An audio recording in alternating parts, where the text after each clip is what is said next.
What up, bros, and welcome to another Brograph Brocast. I'm Dave. And I'm Matt. And if you've been to SIGGRAPH or Half Res this year, you have seen her speak.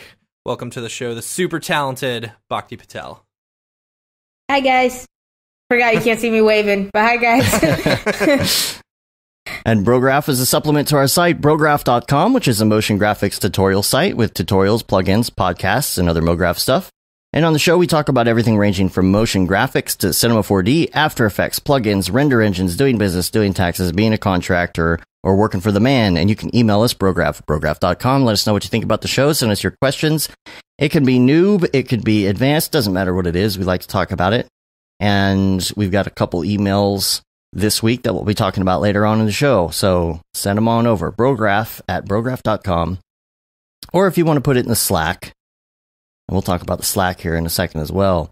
Is it open right now? It's closed, right? It's going to be open, and I'll get to that in a second. First of all, we got some new shirts to talk about. If you are in the Slack, we have the secret shirts. Secrets. The secret shirts are out. The MoGraph.com shirts are out, as well as the long sleeve Render Things tee. So you can finally get yourself one of those. We changed the logo, by the way. We did change the logo. For those who are unaware. Yes. Spider-Man. Spider-Man is out. Yeah. Yeah. Bhakti, have you seen Spider-Man? Yeah, the Into the Universe one? Yeah. I just saw it like a couple of weeks ago. It took me so long to get to it. But that was awesome. Like, it really was. Yeah, I'm gonna that's one of the few movies I'll actually buy to have, you know? So good. Yeah. You know what? And my brother-in-law, I had family over last night and they were telling me, hey, did you stick around for the end credits? And I was like, oh my gosh, I did not stick around to the very, very end. And it's funny because, they brought, I don't know, is it spoilers if it's already out on DVD? Anyway. So, spoiler alert, mute your microphone. Spoiler alert if you haven't seen it. I mean, not a big deal, whatever. But, the Spider-Man 2099, the whole time I was wondering, where's Spider-Man 2099? You know, and then they showed up, and, it was so good. It was so good. And then, I missed that. Yeah, you gotta see it. It's so good. I just didn't expect to end, situation for this. Yeah.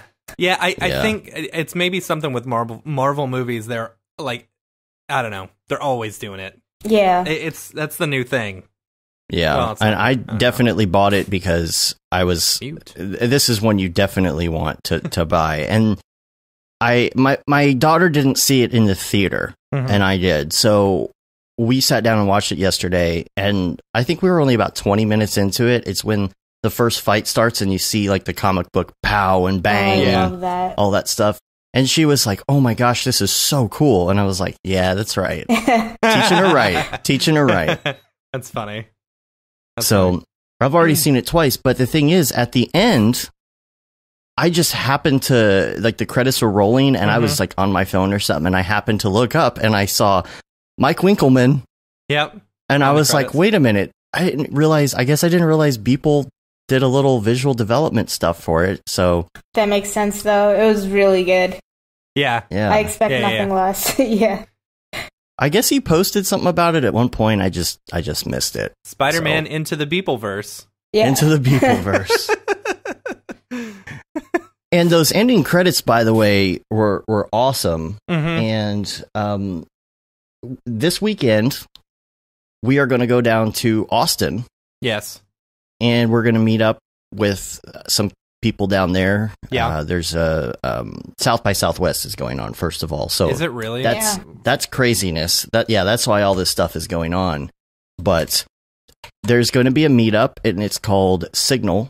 And I will post a link to that so everybody can check that out. But let's see if I could bring up the list. You said that the names were just announced, the speakers were just announced. Yeah, he just posted them on the Slack. So Saturday's speaker lineup is Tim Porter of Volumetric VR Video, Alex Toder of he was concepting Alita, Battle Angel, James Ramirez Q&A about Into the Spider-Verse, and Matthias will be there giving the main talk. So nice.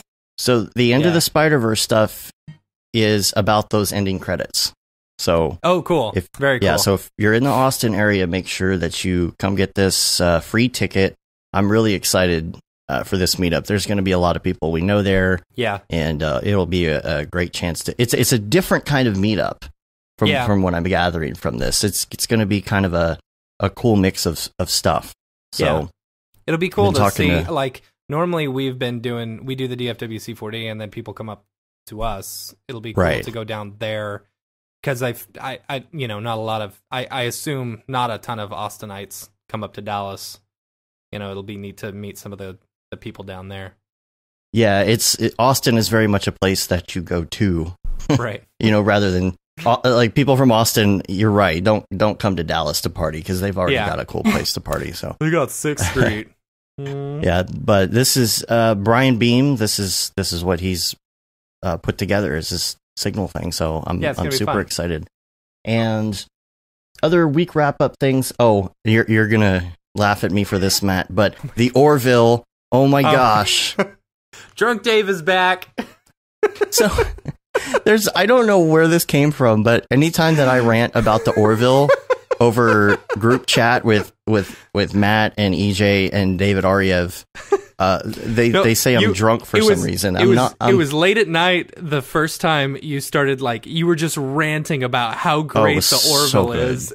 And then it sounded like you were like on a drunk rant. So, it was just funny. So now Dave, anytime he starts ranting about the Orville, he's drunk Dave.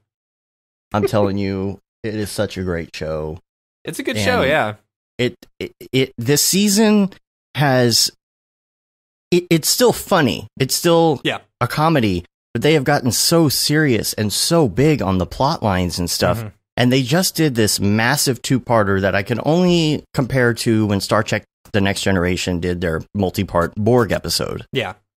And I mean, obviously. There's a lot of similarities. Here's the thing, though.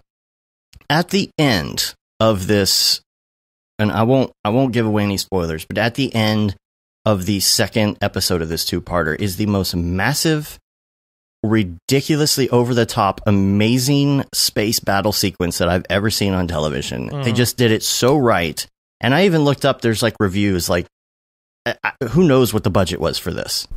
That's cool. I was going to say, so what's good. The budget? What's a typical budget for the show? I don't know, but second season, some of the sets and everything, I'm just blown away. But if you haven't seen it, if you haven't seen it, check it out. If you don't want to check it out, just go find this space battle on YouTube or something somewhere and check it out. Yeah, it's definitely an interesting show. It's so I like that it's very similar to Star Trek Next Generation, but so like with Star Trek Discovery out right now. We're totally nerding out right now, by the way. Yeah, I know. Baki, Star Trek Discovery. Do you watch Star Trek or anything like? Not this kind of stuff, no. But it's really nice, like getting an introduction to what's like in this genre. So Discovery is super well done. Now I'm just talking like production value, right? Yeah. Right. Like you can tell the production value on Discovery is much, much higher than the Orville, but like I feel like the Orville is like straight up just like Next Generation, but Discovery is it's an evolution of where Enterprise would have been, if it was whatever. To me, it's like you won't enjoy the Orville as much if you're not a Star Trek The Next Generation fan. Yeah. And for me, it's getting to the point where it's almost like an extension of that universe. Yeah. Because it's getting so good. And the plot lines are just getting actually good. Yeah. There is a certain campiness to it, but it's I don't know what's the word I'm looking for. It's endearing. Yeah. It's endearing. Yeah. I can see that.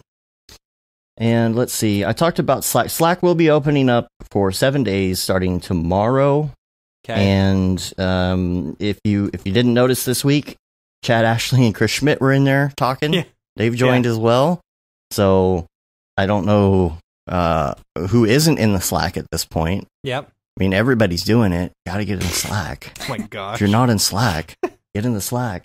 And get in the Slack. Also, You're gonna laugh at me for this one too. Season 8, yo.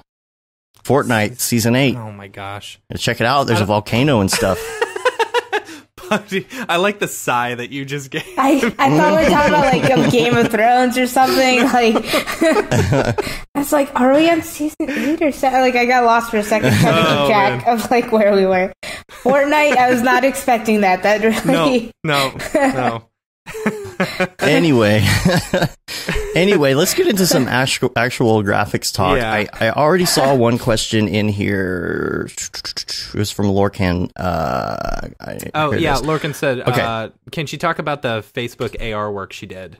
Are you able to talk about that? Yeah, I can talk a bit about that for sure. Hi, Lorcan. He said, was it with Oculus? If so, did she get to work with Eli Garon? Or on any of those projects? I probably mispronounced the that. name sounds familiar, but Oculus handles VR. So I work in AR, which is essentially like there's a software, if you guys are interested in getting into AR, called Spark AR. And with that, Spark you can build, all those like filters you see on Instagram and on Facebook and everything. You could build all those effects. And there's like a huge like marketing opportunity, a huge client base. Like it's a very interesting way to go with motion design. And do you have to know code? Like how extensive is that? You could go, it's like, how in Cinema 4D you could be as simple as you want and you can go as far as you want. It's kind of like that. You could do something super simple where you don't have any code, where it's just like you build something in C4D or in Maya or something, and you could bring that in. Cool. And then you could just play with our material shaders and stuff to get the right material. Cool. It's very intuitive for the most part. It took me, I think, about like once you build like your first effect, then after that it's a lot easier. But that's kind of what I'm working on right now. So yeah. So nice. Spark AR isn't made by Facebook specifically, right? It is, yeah. Oh, it is. Okay. Yeah. So Facebook owns Instagram too. Oh, that's right. That's right. So they just kind of own it. They all. own everything. Yeah. At this point, but yeah, it's like an internally created like software. So I get to kind of help the team like when I was in London for a year working on Spark, like working directly with Spark AR engineers to kind of make it more like design, like minded, intuitive, for 3D artists and stuff. Gotcha. Nice. And like kind of getting the right features in it. So there's a lot of really cool stuff in there. These are really like talented engineers that are like building some really cool shit. So it's fun to. That's cool. Oh, I can't say that, can I? No, you can. Okay. That's fine. That's fine. I was going to say, we try to keep the F-bombs to a minimum, but that's about it. This is the AR stuff it's a big kind of leap. Well, leap in like career direction from like other places that you've worked. Like, you've got a very a very 3D centric. Yeah, and or you've motion worked at a graphics lot centric, of really cool places, and done some really great work for these places, and then to switch over to, I'm not dogging AR at all. Right. No. I'm just saying it's a completely different jump. What was your process, your thought there? Yeah. So actually the funny thing is it seems like that's kind of what I've been doing, but literally every job I've done or everything I've done has been totally different from what I did before. So, for instance, like, so I started, straight up in motion design. Started as an intern at Swarovski in Chicago. And from there, I went to Imaginary Forces as a junior designer, and that's kind of where all that happened. But literally within like 6 months into my career, I got an offer to join Pepsi for global brand experience. Cool. So I did like, I worked on like the Super Bowl halftime show campaign. I worked on Disneyland Shanghai, like design for there, contracted Beeple for that. And this guy, Joey Camacho, Ron rendered. So got to work with those guys. I did the UEFA UEFA final opening ceremony. motion, like the design and experience of that, both with Black Eyed Peas and then also with Dua Lipa. I did like a Life Water experience with Bruno Mars and stuff. So it seems like I kind of like there's always an element of motion design to it, but sometimes it gets really stretched thin when you're thinking about more like the experience stuff. And then after that, like a year, that I was like, all right, I've done a lot of cool stuff. I kind of want to go back into like freelancing and stuff. So went back into like regular freelance motion design stuff for a while, commercial stuff and everything. And then Perception hit me up to do some UI stuff for film. When that happened, that was the first time I ever really did any UI stuff for film as well. I was opening Illustrator after like 4 years, and they're like, here, like design some UI for like Black Panther. So I was like, okay. So I made it and they're like, oh, this looks really different from what we've seen. I'm thinking in my head, like, oh, definitely, because I don't know what I'm doing, like, I'm just, like, it's definitely going to look different from what you've seen, that's for sure. It's the first time I'm doing it, and I don't know what I'm doing. So, we did some UI stuff for Perception at one point, and it's so nerve-wracking because you're working with such amazing people, and it's like, I'm not worthy. Seriously. I'm not worthy. Yeah, I used to, like, go home from work and then learn, like, Google everything I could, tutorials and stuff, and then come back the next morning. And it was, like, continuous, because you just know how talented everybody in that studio is, and just how great they are. They really are. But, so then I did that, and then from there, I got the option to come to, like, Facebook as a 3D generalist, working in AR. And every opportunity I've had, it's just been so, like, I learned something really different from all of them. When, like, if I had just stuck the whole way through in the motion design studio, like, just working in studios on commercials and stuff, I would have never, like, had this appreciation for the storytelling aspect of things. Or, like, understanding that what we're building is an experience overall, and it's about how people view what we create, not just what we create. And that kind of, like, it's just all about, like, learning. Like, what am I going to learn next? So when I got the opportunity to work in to join Facebook in London, there's, like, a couple of things. One, moving to London, that was awesome. I was like, hell yeah, this is a life experience I'm not going to, like, get, in my 20s, I can actually do this right now, So I went for that. And then the other thing was, like, just, like, I guess just learning something new, working with different artists. The director that I had was Audrey Davis, who was originally at the Mill. She worked on, like, the Vikings titles and stuff, and then she was at IEF as a director, and that's where we first met. And she's the one who pulled me in, and I was like, yeah, like, I'm working with really talented people. I'm going to be working with Audrey. I worked with the guy, Davide, who worked on, like, so many different films at DreamWorks and stuff, too. So it was just, like, such a, like, talented team that they have that I was like, I have to give this a shot, How old were you at that point? 26. 26? Yeah. But not so jealous. Are you married? No. And do you have, so you're not married and you don't have kids? No, or you I don't have kids. Okay.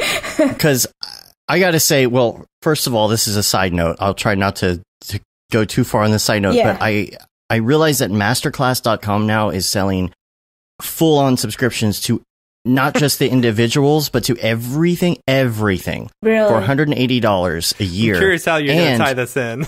If you have a 90, or if you've bought one before, like I have, you can get it for $90 for the first year. So I'm like, oh my gosh, I have all this cool stuff to watch. So I've been watching all of these classes, and last night I started watching of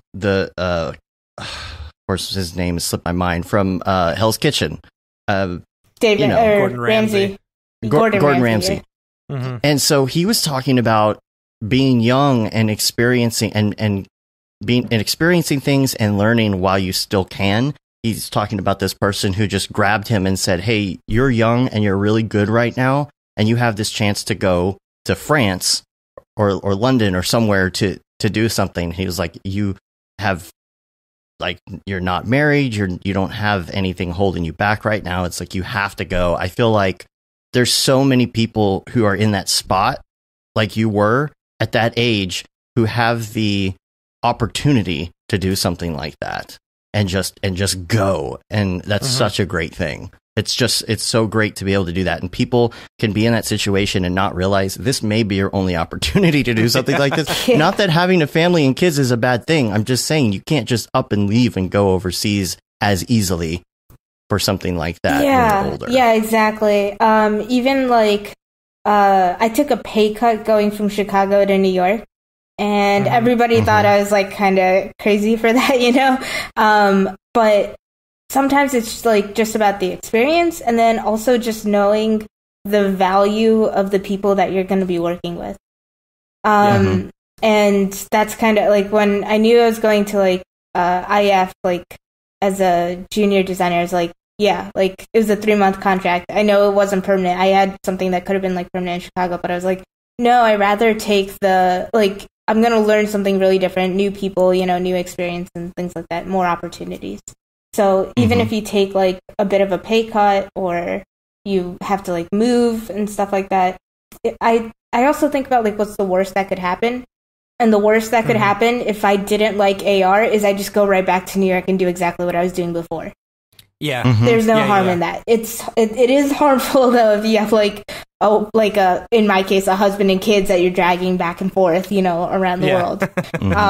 That's not going to last very long for a marriage, but like when you're young you have these opportunities, and these are things I never thought about, like coming out of school. You know, like the first thing you think about is like, oh, I'm going to go from intern to junior designer to motion, like senior designer, and then art director and director. And you're just like, I could just stay at one studio and work my way all the way up.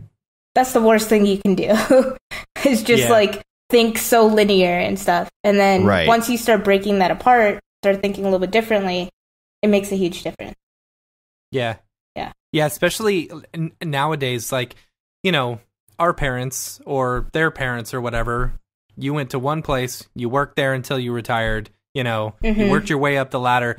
It's not the way it is with us, you know, nowadays. Like you maybe stay in a field for a year or two and then move on to something different, you know? Yeah. And one of the joys, like you were saying, one of the joys about our industry is that if you don't like the job, you can always just go back to freelancing. It's easy, you know? Yeah. You can't do that in a lot of other industries. Yeah. That's so true. So how long were you there? In London? Yeah. A full year, and then they had a heat wave like during the summer. And at that time, and okay, here's the thing with London, they don't have AC in their apartments, even if it's a brand new building. And I was living in a brand new building, all glass, like on the top floor, and it was so hot, I checked into a hotel for a week. I was like, yeah. And then it was right around then that they asked me if I wanted to move to like Menlo Park office here in California. I was like, hell yeah, dude. I'm ready. I got my bags packed. Like, I just need to get out of this heat wave. So then I moved out to California, and it's just been really nice, like, ever since, you know. It's nice being back in the U.S., and London was, like, a really good experience to travel everywhere. Chicago, New York, London, San Francisco. Yeah, like that's my work history right there, you know? Yeah. So now it's just 57 and foggy every day, yeah, right? Exactly. Well, it's foggier up in actual San Francisco, but I'm in the Bay Area. So it's like always kind of nice and sunny. Oh, that's good. Yeah, it is kind of good. I mean, everything you're seeing right now is just natural light. So. And I guess there's a follow-up question from Lorcan in the chat. Can you speak to the usability of Spark over Lens Studio? Is Lens Studio for Snapchat? Yeah. Lens Studio is for Snapchat. They're both very similar. The only thing is which platform you really want to create for, you know? If you want to create for Snapchat, you got to use Lens Studio. If you want to create for Instagram and Facebook, then you're going to want to use Spark AR. So you have to. It's not like you could use one and port it to the other. Yeah, it doesn't, because it exports a very different kind of file. I gotcha. Yeah. So can you use Spark AR for anything else other than just Facebook, Instagram stuff? Yeah. For at the moment, it is like it's very much so built for it. Because the software has only been out of beta for the last year and a couple of months. Okay. Yeah, so it's still relatively new. So imagine like Cinema 4D in the first year, you know? So, but essentially it's like really geared towards like what you could do with the face. And like we have all sorts of like trackers. So there's some really cool things that are going on. If you look at the Spark AR community, like the public group on Facebook, people are posting like all sorts of interesting things they're doing. There are like things where they change your contact lens colors and things like that. Cool. There's things where your face like just kind of meshes out into different things. There's a lot of like holiday filters and things like that. You'll see a lot of like Santas and things like that. Yeah. But you'll as we saw from our holiday episode. Yeah. Where I was. Oh my gosh. I was using the Snapchat like filter that you can use on through Skype and stuff. Yeah. And it's the little hats and snowing and whatever. There you go. Yeah, that would essentially be created in Lens Studio, or if it was for Facebook or Instagram, then Spark AR. Yeah. But there's a lot. The thing is, it's easier to learn right now than it will be once it starts getting more complicated, and it's easier to like get a handle of it, or kind of grasp the idea of how AR works. Right now. Yeah. Yeah. He also asked, how was the transition from motion to tech? Do you feel your time is as effectively spent? How about not having those motion industry typical deadlines? Yeah, it's okay. So this kind of also even falls into in-house versus studio and things like that. It's a weird, there's a give and take kind of thing, like pros and cons to both. I do sometimes miss like having the motion design, like working as a whole team on things the way that we usually do in studios. But I kind of like I'm learning. I don't know. It's interesting. You kind of create a lot more on your own, and then you go through review sessions with your team, and then it gets eventually gets submitted or works out, gets approved. There's quite a few motion designers, animators, and illustrators at Facebook that work on different teams. There's one or two on my team as well.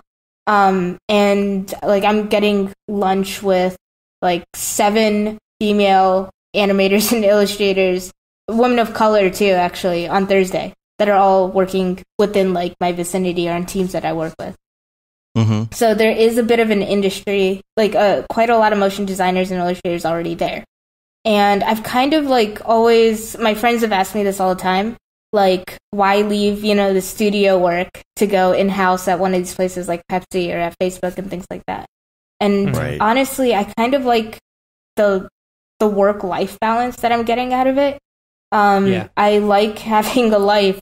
When I was in like studios and stuff, I'd be coming home at like 8 p.m. the earliest sometimes, especially in New York with like, traffic or subways and things like that. Like it would just always be so late, and then I'd have to make dinner, wash dishes, eat. Like it would just be a whole thing.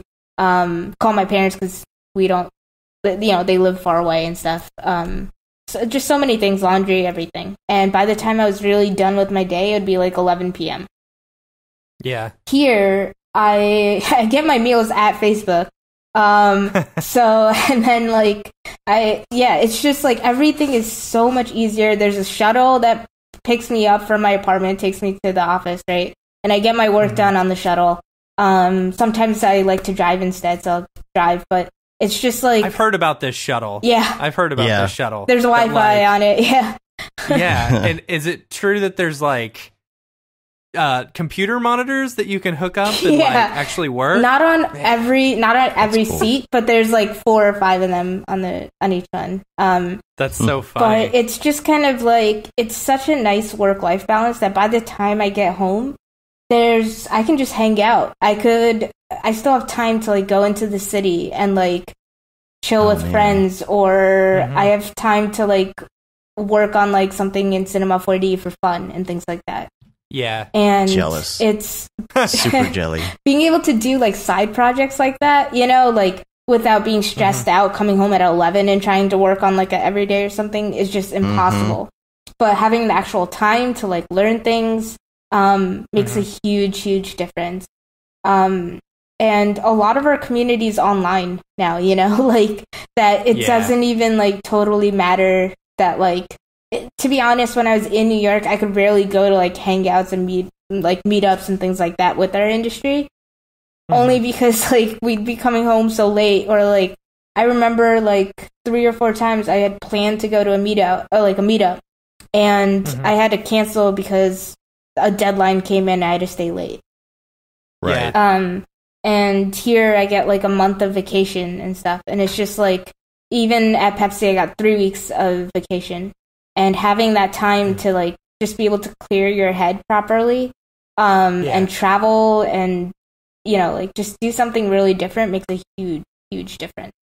Yeah, not having to worry about that's one thing with freelancing. Freelancing, if you take a vacation, it's almost like you have to have a constant stream of communication with all your clients in order to remind them, hey, I exist, keep me working, you know? And if you go away for 3 weeks, you know, it's like, it's going to take you a couple of weeks to get back into the swing of getting more work back in. Yeah. And projects always go a little over. I remember when I was like freelancing, I'd have to take my laptop with me in case like a client was just like, oh, like, I know you sent this file, but can you just fix this one thing and send it back? And, like, I can't go 3 weeks without saying anything at that point, right? Like, I have to take my computer with me at all times. So stuff like that can get, like, you just never have that full ability to just leave it all behind. But being able to do that made a huge difference. And I know a lot of, like, the studios, I had opportunities to go full-time as well. But they offer like maybe 2 weeks of vacation, 10-hour work days, right? And then no pay for overtime. And it just wasn't like, you know, like you make great work, but at some point you have to like learn to also just prioritize yourself as well, you know? Yeah. Right. Yeah. There's actually, I don't remember where it was. I don't know if it was in the States or where it was. Somebody was pushing this bill that would make it illegal for your employer to contact you outside of work hours. That's France. It passed. I'm pretty sure they can't do that. Yeah. Wow, that's kind of cool. Well, France wasn't France like that already, though. I don't know, but I'm pretty sure I'm pretty sure they passed that in France, which is why you can't get Ranch Computing to talk to you after regular hours. That's true. Yeah, I also saw a my thing weekly this jab week. at Ranch Computing. Yeah. Right. I also saw a post. Oh man, I should have saved it for the show. It was somebody's email signature, and I'll try and find it. But it was really good. It was about hours, and essentially what it said. I know what you're talking about. You know what I'm talking about? It was on Reddit. Was it on on Reddit? It said, my office hours are not your typical hours, so don't feel pressured to respond to me immediately. You know, right? Which I thought was pretty cool. Oh, is this it here? Yeah. That's My working hours may not be your working hours. Please do not feel obligated to reply outside of your normal work schedule. Yeah. And that person puts that on the bottom of all of their emails because, you know, I think it's a good courtesy because when somebody sends you an email now and it's 11 o'clock at night, you do feel obligated to respond right away. It's like, well, I saw the email.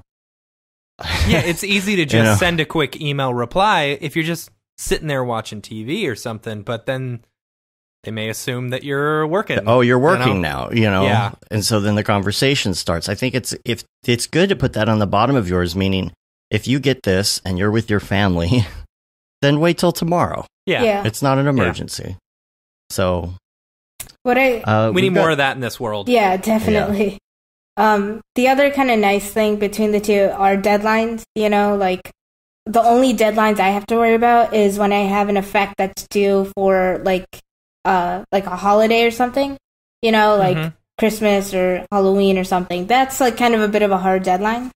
But a lot of the other ones you can kind of, you know, you just got to be responsible with your time, but you get to like manage it yourself, you know, and being able to take responsibility for that makes a huge difference. And also when you're in-house, you're kind of expected to bring a lot more. Like, you get to be more than just a motion designer. You have to, like, learn to produce yourself a little bit. You got to learn to, like, give direction as well, because you work with, like, a lot of outside vendors and everything. And it kind of, like, forces you to step up to that next level. Whereas in studios, you're just really trying to... I guess in studios, you're almost just trying to make the art director and creative director happy. And that's your thing. Right. And then they try to make the client happy. And that's, you know, the situation. Whereas, like, being in-house, I really had the opportunity to kind of just give my own, like, kind of make things that I personally felt passionate about. And things that, like, I thought would make a difference, you know? Yeah. That's cool. I wanted to talk real quick about your render engine of choice, because you use standard render engine, right? No, you used Octane. I think. Well, I switch around. So I use Octane right now, but I've been meaning to switch into Redshift. Because that's what. I've been saying that for so long, and I just haven't gotten around to it. That's too. That's my only problem. But yeah, I think I was thinking. I would like to say I am full on Redshift now. Yeah, like it's taken me a while, but like if I'm not working on a project with Dave where it requires Octane, like I am all in Redshift. Yeah, I guess it was. I guess I'm thinking about it was a video with a snake in it. Yeah. The American Horror Story one. Yeah. Right? Yes, that was standard render, wasn't it? That was physical. Yeah, physical render. Physical, and that's because I was a year out of school and I couldn't afford an eGPU to do Octane and Redshift yet. So I of course had my Mac trash can, and that was all I was able to buy at that time. And the thing is, you can make things work, you know, if you just understand materials and lighting. You can find a way to create Octane-like renders with, you know, physical and standard. So it looked very much like Octane. Yeah, it was a beautiful piece. Yeah, everyone was kind of. I honestly like, so that they had asked me to do it in Octane and stuff, and I was like, oh fuck, I need to get like an eGPU. So I was like, you know what, it pays enough that like Yeah. Oh, okay. The studio asked you. Yeah, right? yeah. They were like, can you do it in Octane? And I was like, sure. So I was like, okay, I have to buy an eGPU now. So I bought one. It wasn't working. There was like something went wrong, like in the setup. And I was like, okay, I'm going to get this done somehow. So I showed it to them. And like I was like, okay, let me at least just start working on it. I'll tell them the look dev will come a little later after I figure out this hookup thing. And I did it, and they were like, that looks great. Like, you know, and I was like, oh, and they're like, yeah, that look is approved. And I was like, okay, I guess I just did a physical render. So you bought the eGPU for nothing? I bought the eGPU for nothing. And then I finally did figure it out, like, maybe 3 months later, that, like, all I had to do was put it into, like, 5 and 6 port. You can't put it in 1, 2, 3, or 4. Got it. Something stupid as that. Those things are so finicky. Yeah, they are. Yeah. And then, which is why, like, all of a sudden, then there was the Mac update where the eGPU stopped working. And then I went out and got, like, a MSI laptop after that. So I just gave up. I gave up on this whole eGPU thing. I've spent so much money on it. If anybody wants 3 1080 Ti's, I got them. So. I'm pretty sure you'll have a lot of takers. Yeah, on I'm that. sure. There's always people looking for those. I got them, but I used physical for like the longest time and made it work, and nobody noticed. So that's the trick. Just you can't let anybody know, right? Yeah. Like, this doesn't look like Octane. I used Octane. I swear. Yeah.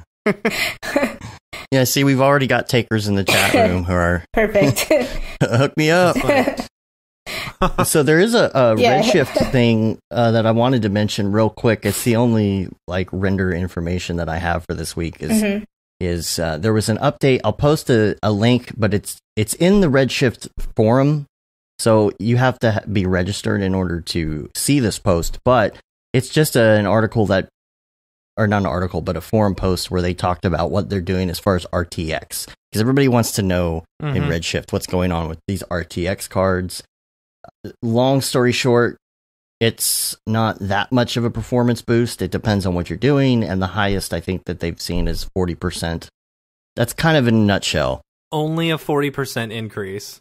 That's huge. Well, that's the highest. That's the highest. What it sounded like to me, just from what I was... I'm going to render things 40% faster, but it's not a lot. That's only that's the extreme case. Okay. And apparently... Other than that, it's not that much faster. I don't know. Maybe it's something where it's not really going to be that fast until they get to 3.0. They wouldn't comment on 3.0 is the problem. On Redshift 3. They just kept saying, we're not going to talk about 3. And we're not going to answer any questions about 3, and this has nothing to do with 3.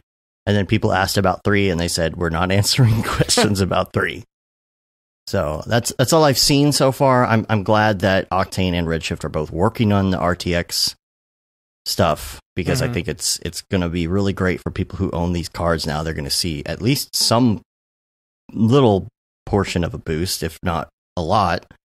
But I guess it's just too early for us to know on both of these engines. But. Yeah. So, topic-wise, you sent me 4 different topics here. Number one is... Yeah. Number one is diversity for motion design.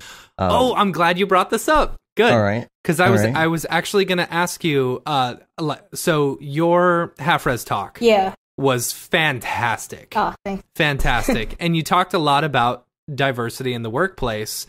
And it's something like we hear a lot about being inclusive to women and stuff and bringing more women into the industry. But you don't hear as much about diversity and bringing in a very diverse group of employees. And what you touched on at Half-Res was there's these times when, someone says something, you're like, okay, that clicks. And that, that changes my way of thinking a bit, And I had that moment watching your talk where you talked about... Okay, can you just kind of give the listeners synopsis? Synopsis. Yeah. Because you were talking about a project that you were working on and how you were able to pull influences from so many different people and their backgrounds in order to create something. Yeah. So when it comes to diversity for motion design, the reason why it's so important to hire people from different backgrounds, why it makes sense to hire women, why it makes sense to hire people of color, why it makes sense to hire people from different even economic backgrounds and things like that, is because they've experienced life in totally different ways. And I have these conversations all the time with one of my friends, where I grew up in a fairly wealthy area and neighborhood and things like that, and I was telling her, I was like, yeah, we used to we had an archery during gym in middle school, and she was just like, what? That's something I've never heard of. And then she was we were just having these different conversations and things like that. And we experience life so differently. And when we create things, essentially we're all storytellers, right? And if you've noticed in the motion design industry, we're sometimes telling the same exact story over and over again. And that's because... Beeple's story. Yeah, exactly. We're just taking Beeple's story and that's all we're telling. Yeah. But the thing is if we drew on people, if we, put people who had different experiences on our teams, surrounded ourselves with people of diversity, we'd get to experience how they see things, be able to learn newer stories and tell very different stories. I think about even just my background. So my dad was born in Africa. He's Indian, but he was born in Africa, and so we have a lot of African art and stuff in our house. So a lot of I was thinking about when I was working on the UI design for Black Panther, I started to draw from the patterns and stuff that I grew up with or seeing as a child. And there was my thesis project in school. I drew from a story that was told, part of Hindu and Indian scriptures.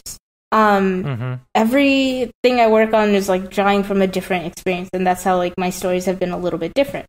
I have a friend that loves just gross things.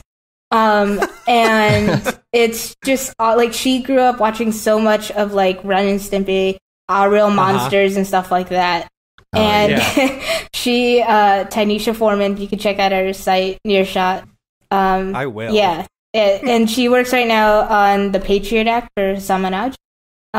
She's really, really talented. Yeah. And, it's just like, it's funny because everything's just gross. Like, she made like a thesis film about like torturing monkeys, you know, and like lab monkeys. It's just like things just falling apart and stuff. It's just great.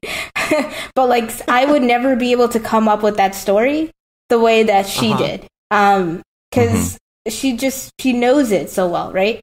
And that's something I've never really seen before, like a motion designer do to that level. Because she just had something totally different to tell, you know? Yeah. And if you've seen like a lot of those Atlantic pieces, like the Atlantic, like they put out these motion graphics all the time that are on like things like diversity and class and like policies and things like that. Yeah, Caitlin does a lot of those. Yeah, Tanisha worked with her as well. So there's, you know, like the stories feel different from what you see at other places because it's coming from people with very different backgrounds. Yeah. Which is why those stick so well, you know? But I think like sometimes people see hiring for diversity as in the wrong way.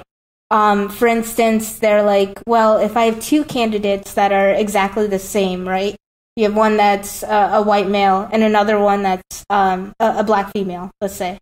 And everything's the same, then why would I hire, like, you know, like, do I just hire simply to fill a quota and things like that? And it's like, no, you don't hire to fill a quota, but you're hiring because you're going to get a different perspective. They have more to offer that you're not going to see on a resume. Right. And that's kind of sometimes things, you know, people miss. I like that. I like that so much. Yeah. Are you looking at that website now? No, I'm talking about what you're saying. Okay. I really like what you're saying. Yeah, there's. I thought you were scrolling the website. No, I'll share it after for sure. I like to talk to my friends about, like, they're just so talented. You gotta like give them a shout out sometimes. The stories are going to be more diverse if they're not coming from your typical mid-30s married white guy balding with glasses and a beard. Who like grew up in the same like middle class family and everything, you know. Suburbs. And of course everybody has a different story to tell, but you can only go so far, right? So it's like you could go a lot further with people with very different stories to tell. And those are the films that are the most interesting too, if you think about it, you know. I hate watching this, like all rom-coms are the same. Like every single one of them. You mean terrible? Yeah, just about. But like, you know, it's the same story with just a different twist, and that's kind of what's happening a little bit with motion design. You know, we're showing the same thing with a small twist. But let's do something totally different, and you're gonna get that with people from different backgrounds. All those rom-coms have the same kind of generic title too, like it's complicated. Or don't even go there. Have you seen They Came Together?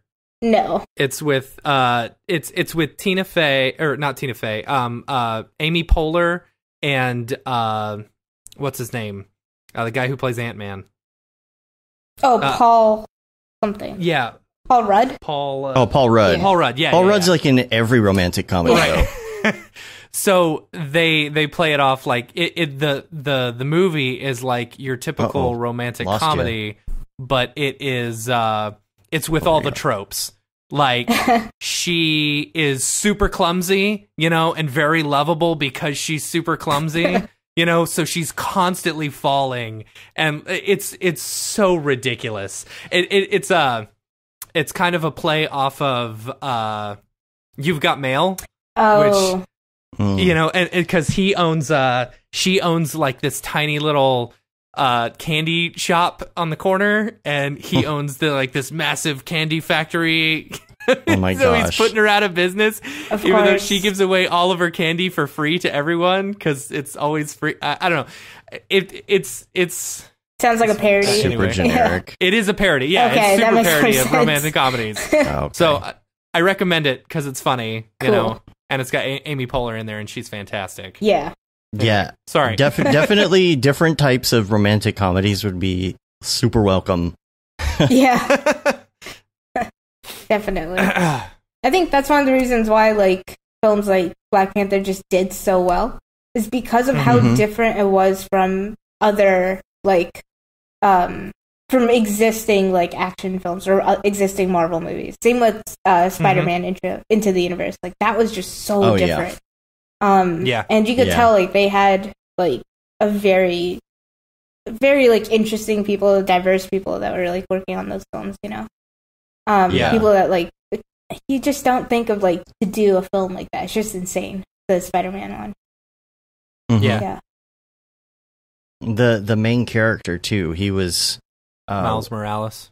Yeah. He was what was he? He was African American mixed with Hispanic, I believe.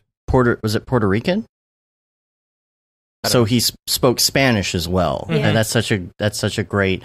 It's just such a great. The story is just so great because there's so much diversity. Like all the different characters coming from different different dimensions, of course.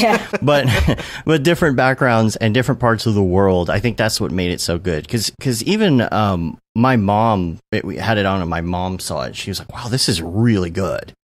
You know, and I'm like, I know. And if your mom thinks it's cool, it's got to be cool. If my mom thinks it's cool, yeah. Because usually, you know, it's like a superhero movie. It's a comic book movie. You know, people like my parents are gonna be like, you know, But so, we kind of touched on the in-house versus studio thing. But you know, pros and cons to both. Is there anything else you wanted to add to that? Because we touched on it a second ago, but I don't know if there's more you want to add to that or.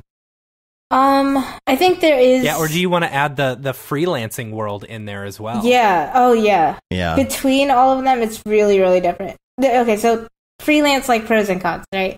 When you're doing it remote, there's a problem to the point that you're just always at home kind of thing. And I love being able to like talk to the people around me and like, or like somebody will walk by and just be like, oh, that looks a little bit off. I miss having somebody just like walk behind me and say something, you know, or like just give their instinct opinion. And stuff like that is just so important. I have to like, I thank God for like my friends who are just always on GChat or like have their messages open. I just like keep sending screenshots to them, be like, hey, what do you think of this? How's this coming along? And they're always giving me feedback and stuff like that. But you only really build that community by being in-house or like at a studio, you know, even if you're freelancing somewhere and like actually build that community, then you can go remote, you know? I don't think I could have ever just been remote this whole time. I would have never learned anything. You learn so much like just being at studios. But at the same time, remote, like I think switching it off every here and there, you know? Seeing a couple where you're in a studio freelancing and then going remote for a little bit, getting a break, you know, and then going back to it. I had this director that kind of gave me a really like interesting perspective on how to like approach things. And his name is Paul Woodbine. I'll also give him a shout out. But he told me that like the way you kind of approach it is your career's like 40 years long. That's insane. That's like longer than my entire lifetime. And it's a very like long amount of time to do one thing. You do not want to be doing the same thing the entire time. And you keep like, I kept thinking of it as like, oh, I want to be a creative director. I want to be a creative director, you know, like that's my goal. That's everybody's like goal, right?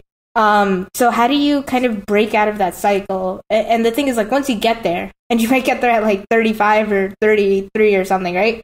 After that, you're like stuck until you're 65 as like in that position, right? And he was like, don't think of it like as the position you want to get to. Think about like how you want to fill the 40-year career with as many different experiences and like opportunities as you can. So I think that's kind of where I ended up taking AR too. I was like, this is something new. I want to try it. And it's it'll go into point 4 afterwards, but it's just like really, that's kind of just the way to think about it. And he was like, at different points in your life, you're going to need something different. He's like, when you're in your 20s, you could jump around a lot, right? Once you have a kid, you might want to do freelance work, or, you know, like if you need some flexibility. Or in his case, he went in-house when he had a kid, so that way, you know, he had health insurance, stuff like that. And it's like, he's like, at different points, you're going to want something different. So like being flexible, having the skills to go from in-house or in a studio to being freelance, you know, having like the producer skills that you need as well, building that network, like always be prepared for what life could throw at you. Yeah. Yeah. And everybody gets to the point probably in their life where they realize that residual income would be amazing. Yeah. But also I feel like people get to the point where, I mean, gosh, like even I love what I do, but I even go through days where I'm just like, I don't want to do this right now. This past week has been like that. For you, when you've got a client who is hounding you and then calling you or emailing you at 11 o'clock at night. Yeah.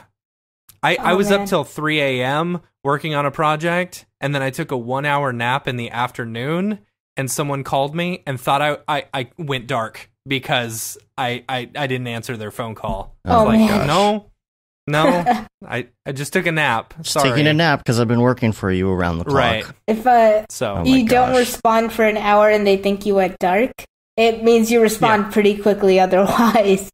Right, that's true. I am very connected to my phone, sadly. It's like, I guess like with kids and stuff, you know, sometimes if they get so used to like you giving them ice cream the second they get home, you know, and then all of a sudden you stop and it's just like, what just happened kind of thing. So you gotta like space it out with your clients, maybe, you know, just like, like, you know, you're ready to respond, but just give it an hour and then respond, you know. You know what? Email You're scheduler. Totally right. Yeah. You're totally right. Because I've got this one client who will call us literally the day before we leave for like an event or something where we're going to be gone for a week. And I'll tell him, listen, I can't do this while I'm gone. And then he'll hit me up for changes. And I'm just like, and I always end up doing the changes. Yeah. It's totally my fault. It's totally my fault. Yeah, you're right. That is and I think some bad training. I know. You use that email scheduler, man. I'm telling you, you finish a job and then you set it for 4:59. I don't know. I just like to talk to people. Maybe it's my social butterflyness where I feel bad. Also, I got a terrible short attention span or whatever. So like if I don't respond immediately, I will completely forget that they even exist. And I've had that happen a few times. Yeah. No, that's happened with me trying to contact you before, where I've texted you about something or called you, and I haven't heard back in 2 hours, and that's a big deal. So, like, I'll actually text Matt's wife and be like, "Is Matt okay? I haven't heard from him in 2 hours." Yeah, you've set a terrible precedent, like even in your personal life. Yeah. Yeah, if you just stop responding to people, then they'll understand that you just never respond. Yeah. No, don't go that far. That makes me look at least like a for jerk. social media, I guess, right? Yeah. But the thing is, I hate people who don't answer their phone or who don't respond to a text message immediately. It's like, hey, I can respond, you know? I need this answer now. Those people actually are attempting work-life balance, man. Yeah, I got plenty of work-life balance. No, I take that back. Not the past week and a half. Well, that's cool, though. Yeah. What's the next thing on the list? Number 3 was... and this is sort of kind of what we were starting to talk about, was developing your skills in different ways, taking on side projects outside of motion design.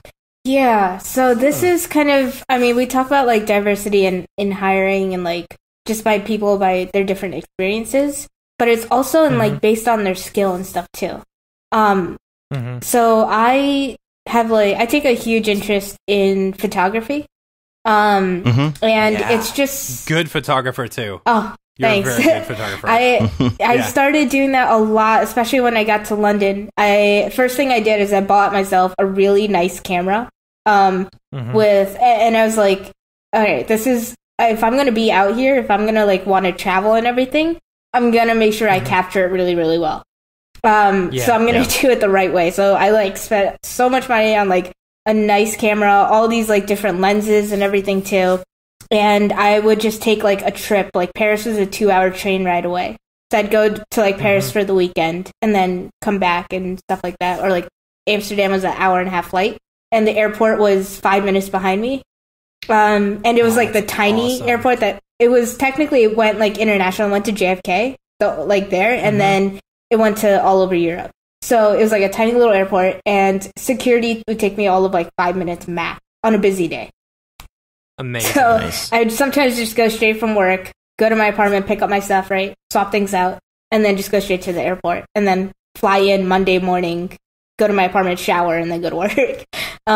So I would sometimes do that, and that was like the best thing ever. So I went like everywhere. I went to Amsterdam. I went to Iceland. Iceland was my favorite.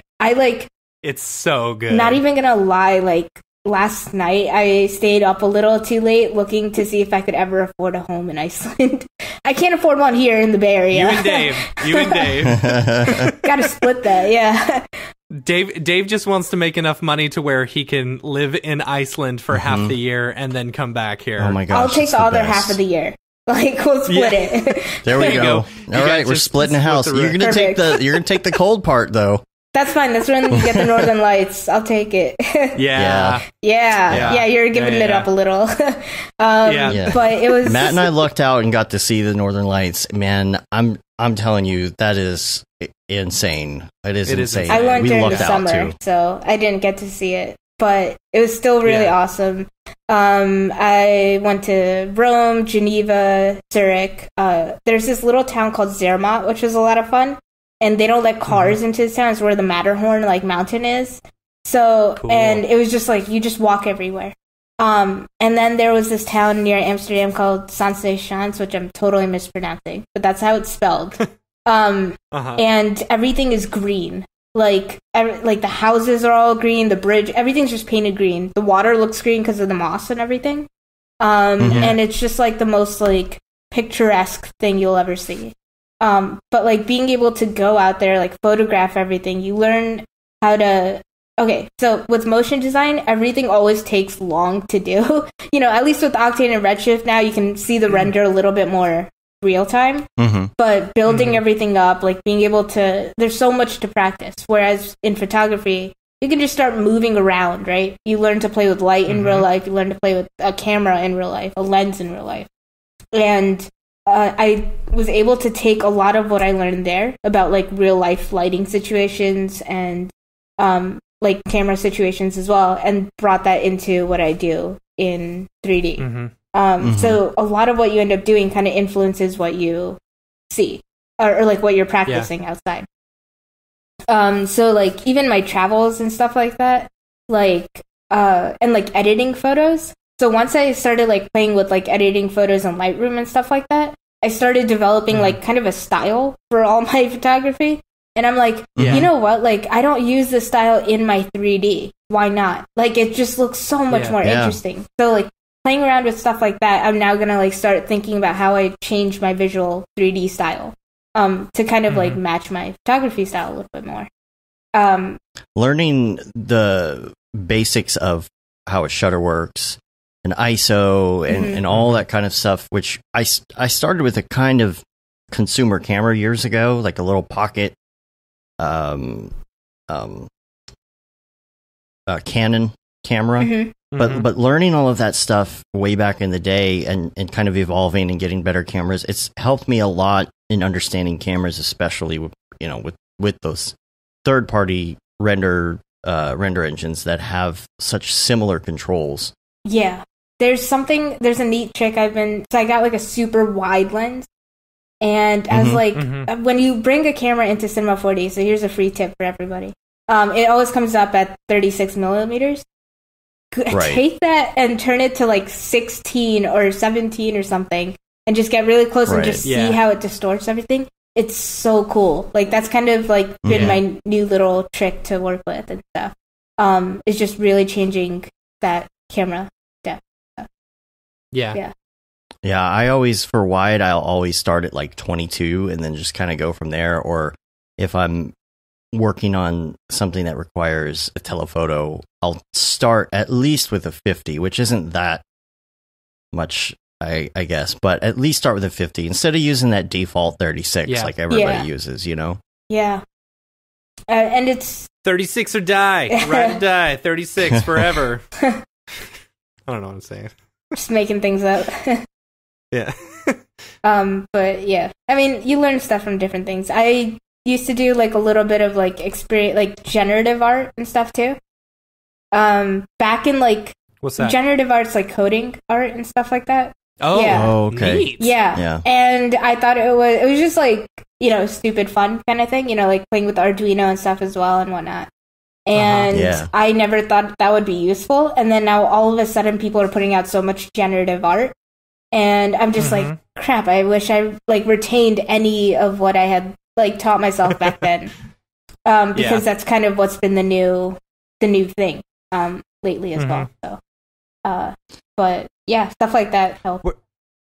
Where'd you go to school? I went to MICA in Maryland. Maryland Institute College of Art. Yeah. And they have like an animation program, interactive design program. So I like learned a lot of the coding stuff through interactive design classes.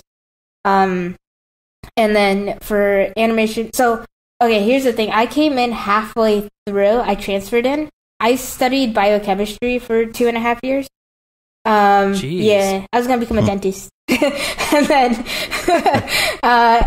then like as I was studying for my DATs and stuff, I was just like, I am spending way too much time playing in Photoshop, and that's funny. I just want to take a leap here, so I did. I feel like we hear that story a lot. Yeah, you know, and like David Ariev was like, you know, in neuroscience. Oh, really? Yeah. There you go. Yeah. Funny thing is, like my sister had gone to study, so she was in med school already, and then dropped out to do a master's in interior design. And so my poor parents, they like paid for so much schooling. They ended up with like, you know, they thought they were going to get like, you know, 2 doctors and an architect, and they ended up with 3 artists, you know. Like as if it wasn't already expensive, you know, and then they put us through like 3 private art schools too, you know. Oh man, that's hilarious.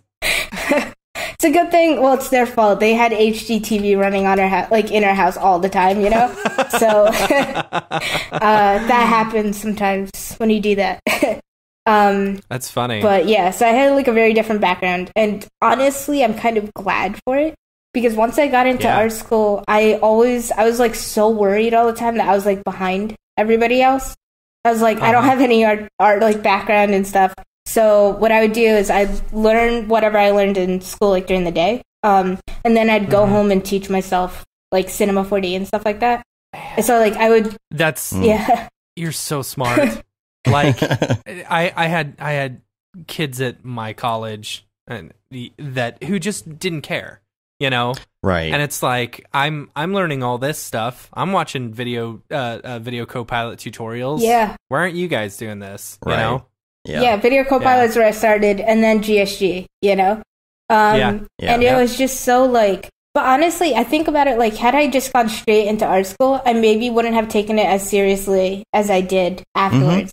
For sure. Just being like, oh my god, I already wasted my parents' money on, like, that in New York for, like, 2.5 years, you know? And then at that point, it's just like, okay, I need to, like, you know, get it together. And art... Okay, with at least, like, dentistry or biochem, you're, like, it's easy to get a job after. Like easier, right? But like, and easier to pay off your student loans. Yeah. So well, I was fortunate that like my parents, they had a rule essentially that they'll pay for your undergrad, but you pay for your grad school kind of thing. Mm-hmm. Oh, I like that. I like that. I'm going to use that with my kids. There you go.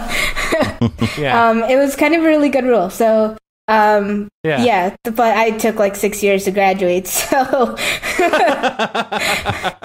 that's what happened. That's all right. I got an associate's in television, 2-year associate's degree in 10 years. So there you go. I got 2 associate's degrees, right? That counts as one bachelor's, it right? Counts. Right. But yeah, so like, I don't know. I just like ended up working so much harder because I just felt bad, and it was like, I don't know if I can guarantee a job in this, you know? And I always felt like I was so behind. And at some point I like caught up and I just never realized it. Like I built it into a habit to like work this hard. That like that's awesome. At some point, like I think, you know what it was? It was when they asked me to do like a SIGGRAPH presentation. That's when one of my friends was like, you know, you caught up like a long time ago, right? And I like, that's when it occurred to me. I was like, oh my God, I didn't realize like, just by working like this hard continuously, you know, like I can actually take a break now. Right? Yeah, and like realizing that was kind of a big thing. Yeah.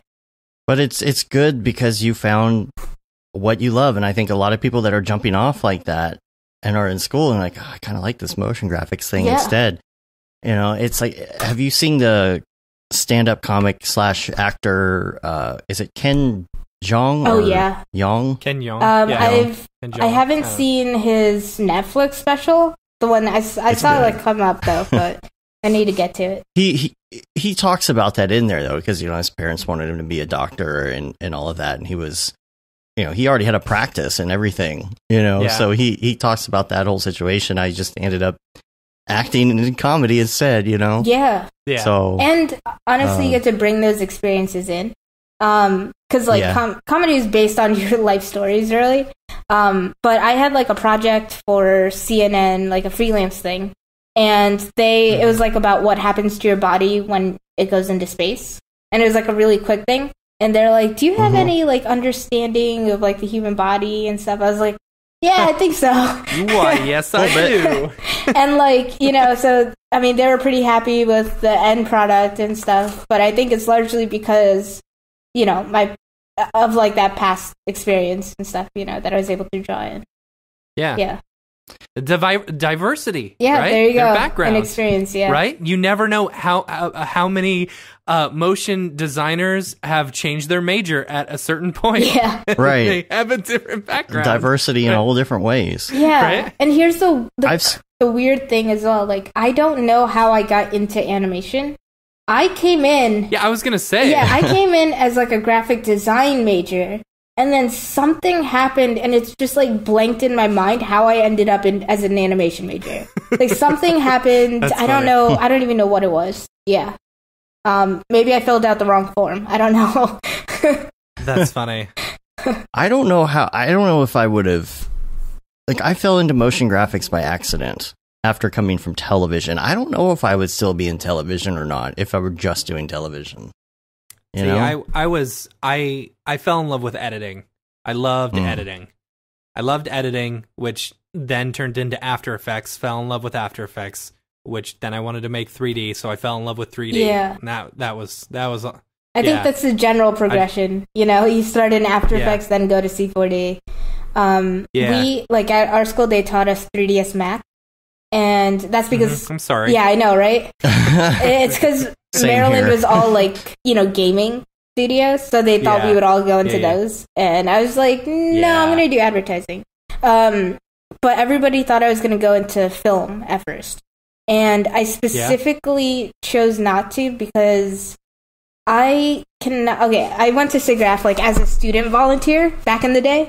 And I talked to this one guy. He was telling me this story about how he was working on Lord of the Rings, and he described this whole scene, and I was like, I don't think I remember that scene. And he was like, yeah, I worked on it for like 6 months. It got cut. 6 months of your work, and it just gets cut. And I was like, oh my God, I can't do that. I can't do that, and I can't like work on only crowd simulations. Like, I need to do everything. Yeah. And that's what motion design lets you do, that film doesn't let you do, and gaming doesn't let you do. Wow, that's painful. Yeah, I know. That's enough to like crush all your dreams. Like, yeah. It's like basically saying, I'm going to pay you for 6 months for working really hard and seeing nothing. I know. Yeah. I mean, I already get crushed, like, when style frames I design don't get picked, you know? And I'm just like, oh, that was like a week of work. 6 months? Hell no. Like, I'm not going through that. Yeah. Yeah, like Glenn is saying in the chat, I wish motion graphics existed when I was in art school. Phil, Raid Zero, he says the same thing. You know, motion graphics were a twinkle in graphic design's eye when I went to university. It was kind of the same for me. I did take the side 3D Max course, but it wasn't really motion graphics back then. You know, it was like 3D animation. You didn't know where it was going at that point. Yeah. Most of my After Effects was like VFX and compositing and stuff like that. So I've got a really strong background in VFX and compositing, you know, and I'm turned that into 3D motion graphics, I guess. Yeah. But others... Sorry, go ahead. I was just going to say that, like, like, I learned animation, but motion graphics came from GSG, like 3D motion graphics. Yeah. Like, they taught us 3ds Max at school, and I'd go home and learn Cinema 4D, like, watching those tutorials, you know? So, yeah. I have friends who are slightly older than me and had kids slightly at a younger age that have kids now that are going to college soon. Who a couple of them hit me up and said, "Oh, they want to do an animation. You know, what college should they go to?" I'm like, possibly none. Yeah, maybe, but it depends. But you're not going to like that answer. But I know they're not going to like my answer. Yeah, you know, grayscalegorilla.com. Yeah, go there. It's a lot cheaper. There's your education. Yeah. Yeah. Yeah. There's a lot of new ones. GSGU. Oh, that's so good. You should pitch it. There you go.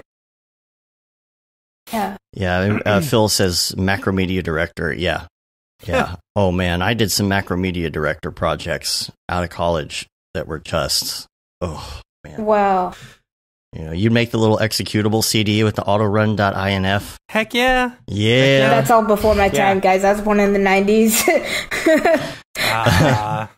That's way before my time.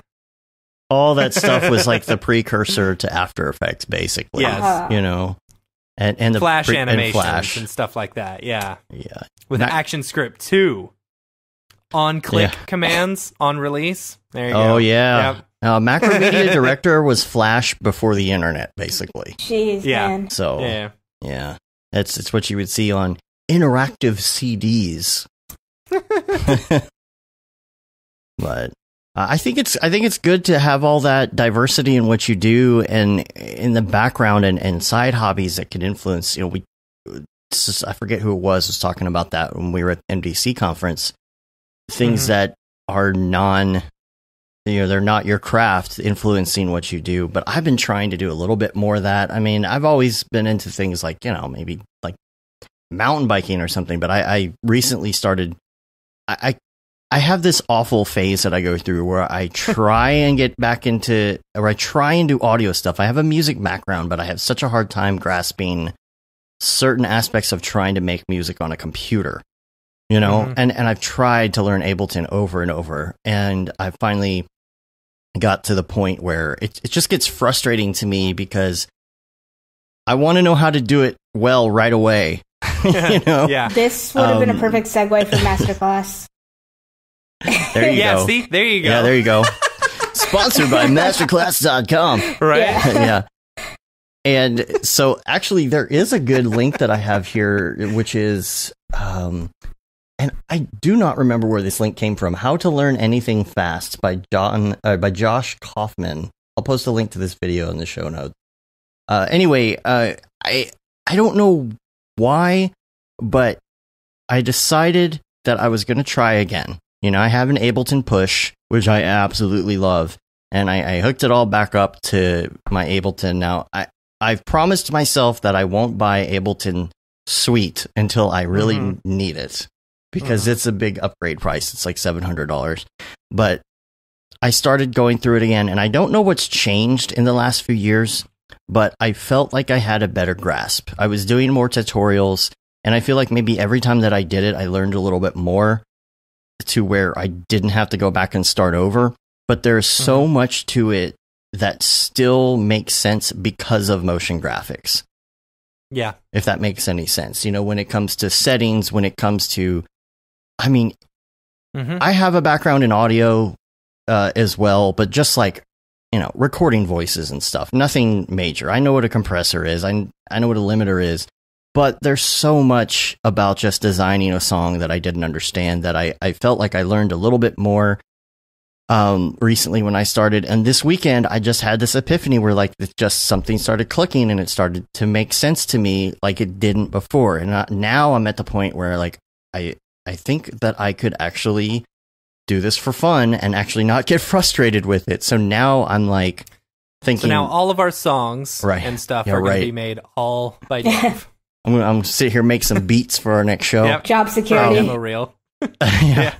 So I just feel like that if you do these things on the side that are not related to motion graphics, it really helps. And I am the type of person that when I want to do something for fun, what I've been doing in the past, besides playing video games, which I like, but I don't feel like I'm really like improving myself, is I would sit down in front of the computer and I would open up Cinema 4D for fun, which is great, but just so much motion design. And this weekend was refreshing because I stepped back for a day and I was still at my desk. You know, it's cold outside. There's really nothing else to do right now, but it was nice to do something else at my desk that wasn't motion graphics related. And I feel like it's expanding my mind a little, and maybe I'll approach things differently when I come back to motion graphics. So yeah, I draw a lot of inspiration from like architecture and interior design as well.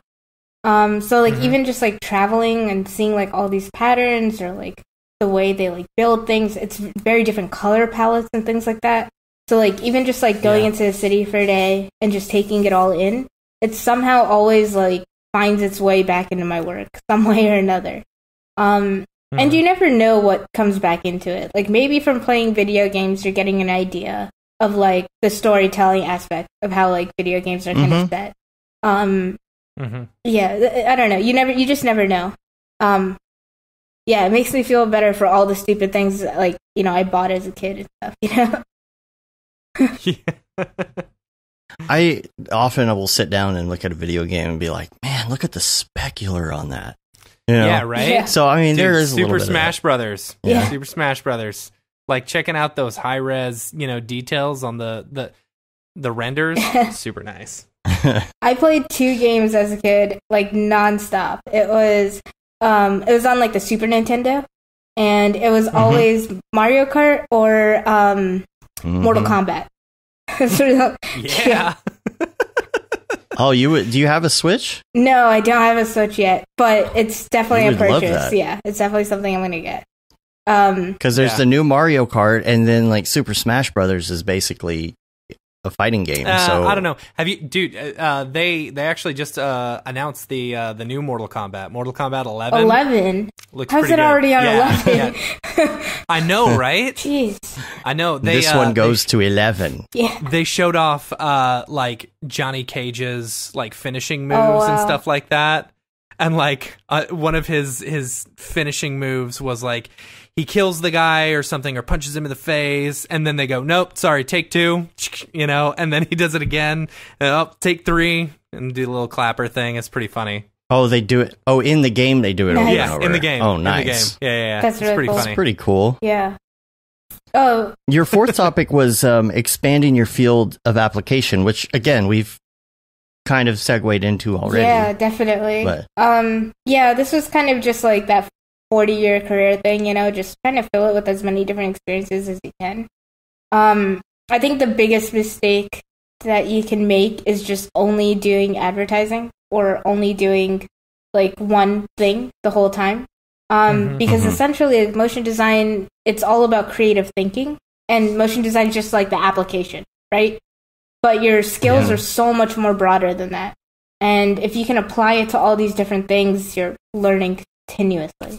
And I think that makes a huge, huge difference. Also, I don't know if you guys have noticed, but it's starting to seem like there's more like newer types of jobs opening up with motion design. Like advertising is kind of taking a bit of a backseat in terms of like TV commercials, and now you're seeing a lot more like social media or like, you know, kind of motion design. You're seeing a lot of experiential design work. Like that's something I realized when I was at Pepsi, just how much more experiential design matters than commercials do. It's just like it's interesting. And I think like being able to be adaptive, like you don't want to spend like 10 years doing only advertising and then somehow trying to adapt to something totally different. You don't want to be behind the curve. Like get a bit ahead of the curve and keep an eye out on what's like coming up. Yeah. It's the same where you're at a studio and they say, well, this is the way we've always done it. Yeah. You know, well, doesn't mean you need to still do it that way. Yeah. It's funny. Like, I mean, because I am still in the mindset of commercials, TV commercials, you know, but if I look at a majority of the work that we have done over the past however long, like 5 years, I don't think I've done a single TV commercial, you know, but my frame of mind is still for some reason in like TV. Right. Yeah. I don't know. Right. And you know, because, well, I guess maybe most of it is like, you know, YouTube or, you know, VFX for movies or something like that. But I've always been in this commercial mindset, I guess. Yeah. And it's interesting to think about it, like interactivity, like the interactive design and stuff like that, or seeing them. Whatever. There's a lot of really good like studios that are doing it, like in Chicago, Leviathan. Yeah, like that's a really good example of like stuff that's really coming up, like up and coming. The Mill has their own like interactive department, and they do a lot of AR stuff as well now. There's Red Paper Heart in New York, a couple other ones. I'm just like blanking on them, but yeah, really, really good stuff. But those are like the getting into that is kind of the stuff that's going to stick around for sure. Yeah, sure. I've seen so many good studios like close, you know, because they just don't update or they go through really struggling times. And it's been really recent, like over the last 2 years. I've seen a lot of like studios struggling to get a lot of work. And it's one, because a lot of companies are just going straight to freelancers. Two, they're building huge in-house teams. And the third, they have smaller, like less budgets for just TV commercials and bigger budgets for other things. Yeah.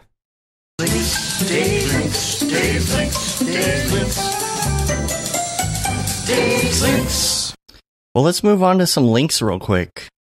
I've got a couple good ones. I told you about a couple of them already, but there's something that it might have been Adam Elder in the Slack who posted this. If you're a nerd type person who likes to jump into GitHub and try new things in GitHub, which I am not, because you have to compile stuff yourself most of the time, there is a great face editing tool that's it's kind of like the healing brush in Photoshop. It's mountains better. Face editing generative adversarial network with users sketch in color. So basically, somebody has sunglasses on in a photo. You paint them out, and it just fixes everything. You know, that kind of a thing. You paint out the sunglasses? Yeah, it's pretty good. So there'll be a link to that in the show notes. It's SC-FEGAN, and that's GitHub. And then the Nitrobox tool. This is, of course, from Nitro. They make a bajillion plugins. But this is for After Effects. It's something that lets you do hard surface modeling really easy, and it looks pretty good. It hasn't shown. I haven't seen like the tessellation, like how it looks when it's done. But what the actual mesh looks like. Yeah, that's the thing. There's bool versus volumes and all that kind of stuff where you don't know.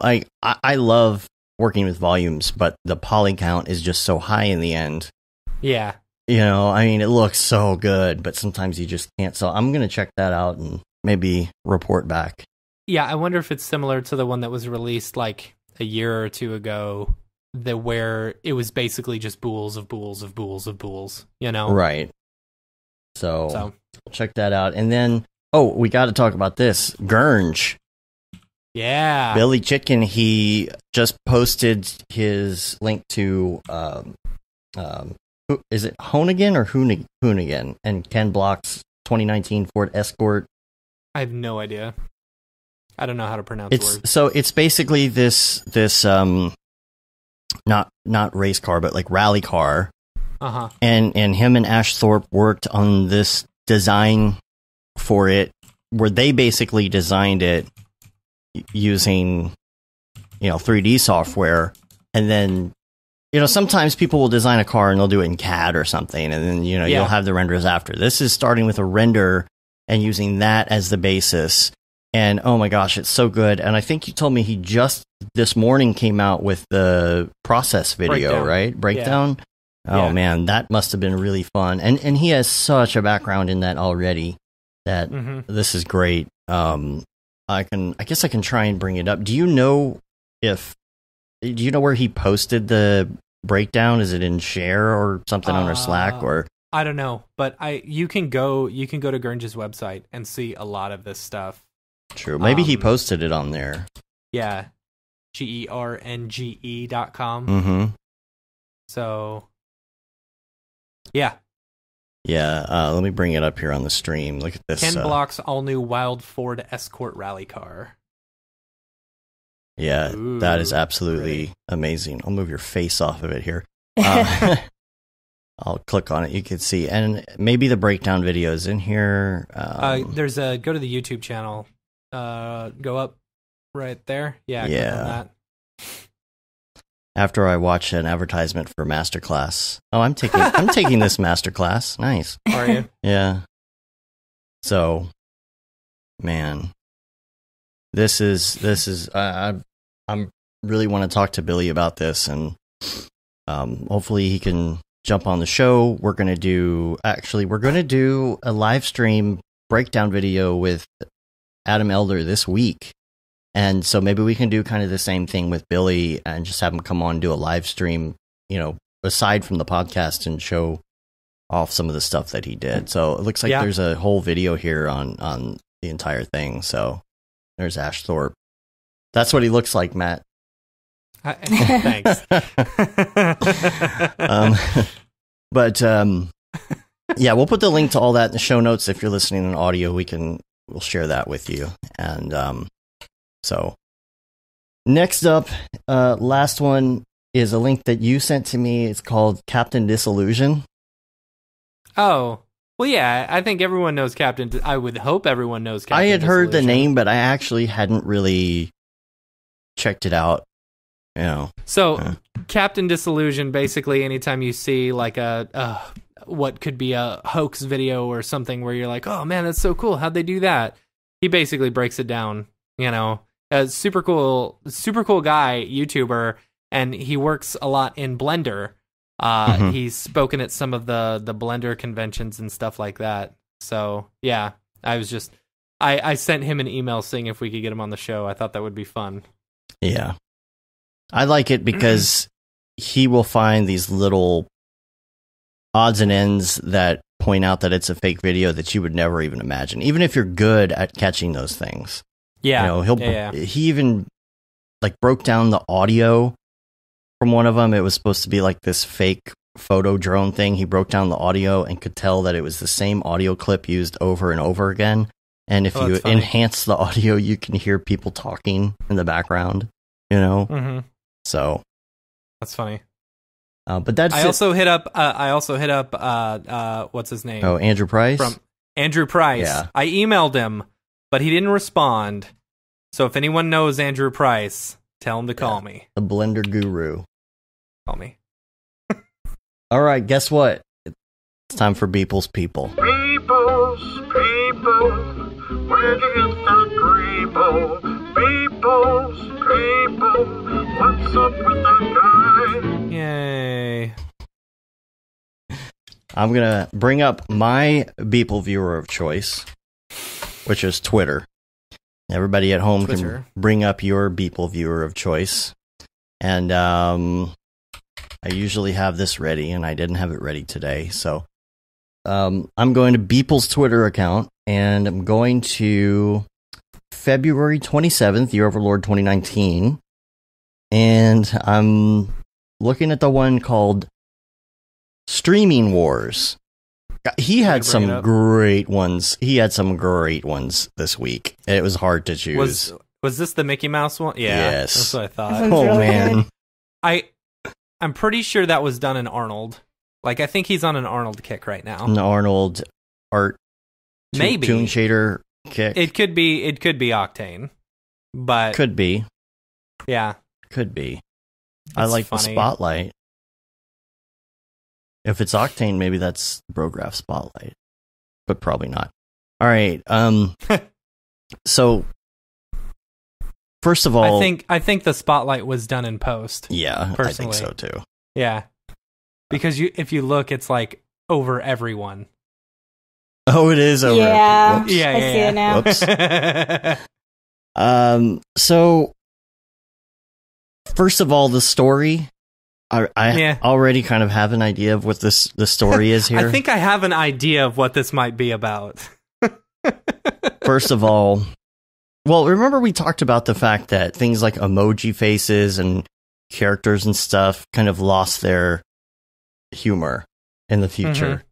Mm-hmm. You know, because they're old icons and maybe they symbolize something else at this point. But these Mickey Mouse heads, I almost feel like in the future it's not funny. You know, in the future they represent something else. You know, and it's like So now I think this is more commentary about current day. You know, I think that has nothing to do with our story. You know, because this is basically, I mean, he's making fun of the fact that Disney's making their own streaming service. Yeah. You know. Oh, are they? Oh yeah, that's funny. Yeah, they broke their contract with Netflix and they're not putting any of their new material on Netflix. I was heard somewhere it's going to cost them like billions of dollars losing that stuff to Netflix, you know, just so they can create their own streaming service that nobody will subscribe to. I mean, people will, but it's not the same. I mean, I will. I'm not they've got every streaming thing, you know, everything that they make. That's a huge library of stuff. You really think they're and just to be able to tell my kid to sit down and watch, you know, whatever Disney movie he wants. Yeah, you got to think like Disney owns everything: Star Wars, Marvel. Yeah, it's kind of crazy. They should have bought Netflix. Yeah, right. Wonder how much that would cost. The interesting thing about this too, though, is it's kind of like, you know how like when it's done a little differently than just like the emoji heads and stuff. It's kind of a commentary on like when bank robbers go in and they put like a mask on, you know, like that kind of thing. And it's like like these guys are like, and sometimes it's funny masks. Like you remember like in Dark Knight and stuff like that. Yeah. So it's kind of a little bit the Joker mask. Yeah, exactly. I think that's kind of where they're going with this a little bit too, you know? Yeah, I like that. Do you think that this is Disney's streaming service taking over a Netflix building, or do you think it's Netflix people guarding their own building? No, I think Disney is holding them hostage. Yeah, that's what I think, Okay. Yeah. Pretty good. Yeah. The next one, this is February. I love Beeple because, you know, like, knowing him personally and talking to him on the show and stuff like that, it's like, I love that he puts these out and he's just like, I don't care. Yeah. You know, whatever. It's not social commentary. You guys take out of it whatever you want. Right. You know? So that's he's art just making for you, art, though. you know? Yeah. The next, like, I wonder if, and I've thought about this a lot, like in the future, like say 100 years from now, when people are talking about like, you know, this time period, the 2010s to 2020s or whatever, and they start talking about influential artists within our, when someone 100 years from now takes an art appreciation class, are they going to talk about Beeple, and are they going to break down kind of like what we are doing now? And at any point will we be a reference to that as to, well, the Brograph dudes talked about, like, had him on the show, and he basically says he doesn't care, you know? There you go. I don't know. I think that making history right here. Right. Essentially, Beeple's your ticket to history, and you should just do every Brograph podcast with only Beeple. So you can guarantee that, you know. Right? Yeah. Yeah, that's funny. February 28th. This is called New York City 2281, and I love when there's the dates because it helps us connect the yarn dots. I mean, this is obviously because of global warming. Yeah. Right. You know. Yeah. Maybe. 2281. Yeah, I could see. I don't know. What's interesting about it, though, is that if it is global warming, there's a lot of thriving sea life, you know? Mm-hmm. Which, like, you've got the coral down here and stuff like that. So, I don't know. Maybe global warming is a good thing. Life finds a way. Well, we shouldn't have that kind of coral in New York City. So it's like Australia level. So if we're heating up like Australia, that's a little concerning. That's true. But I think like the way the light is kind of throwing me off a little in the sun. Because it looks like there's also light coming from the left, like directly. And then you have the sunlight coming from one side. Mm-hmm. Oh, yeah. But the rock is, I'm guessing that's probably some Kit Bash stuff right there on the rock, you know? Like the tubes and stuff? Yeah. Oh, most definitely. Yeah. Yeah. Those are definitely Kit Bash. It's really nice. That's the one. The one on top is clear, the bottom one isn't. So, That's true. But they're going from rock to rock. Do you think people live under the ground now? I don't know. Like, what is this? Or is this not? Or is this more of a... Maybe these... Okay. Well, dude has a mask on, I think. Look, so... These are the piers, you know, that hold up the buildings that have had... needed to be lifted up, you know... Right. To, because of all the flooding and global warming, right? Because you couldn't just move inland. Mm-hmm. But they, you know... They just want to move everything upward towards the sky, so that they don't have to worry about flooding. Gotcha. Right? All right. Not bad. Okay. All right. There's so many good ones, but I'm going to go to yesterday's, which is March 3rd. This is called Color Dodge, and I'm assuming he was in Photoshop using a bunch of color dodge and said, "That's what I'll call it." I wonder if this is like just a picture that he photoshopped, or whether he actually rendered this. You know? It's not a picture. It's the lines are way too straight. Yeah, maybe. It's too perfect to be a photo. But again, this is Toon stuff kind of mixed with textures, mixed with some Photoshop. It's a very interesting meld. And now I do notice that these birds, I'm pretty sure these are the same birds as the one we talked about last week. Oh yeah. I have to do a side by side. I bet he's got some photos of some birds that he uses in these. I wasn't here last week. Yeah, you got to watch that show, Matt. Yeah. Because you weren't there. Yeah. It's a good show. I've heard. Yeah. The poles, the electricity poles, that's what he uses in a lot of these. So this is obviously a render. Yeah. But also notice the sky. You know, your attention is drawn to this, and of course that the train is in the water. But also notice what's going on in the sky. Right. Because there's a moon and there's a planet, so it's kind of like, well, where is this? You know? Yeah.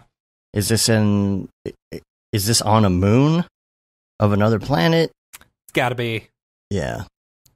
And why are trains in the water and why is it the type of train that's supposed to use electricity? But there's nothing attached to it. But there's nothing attached to the top to drive the power.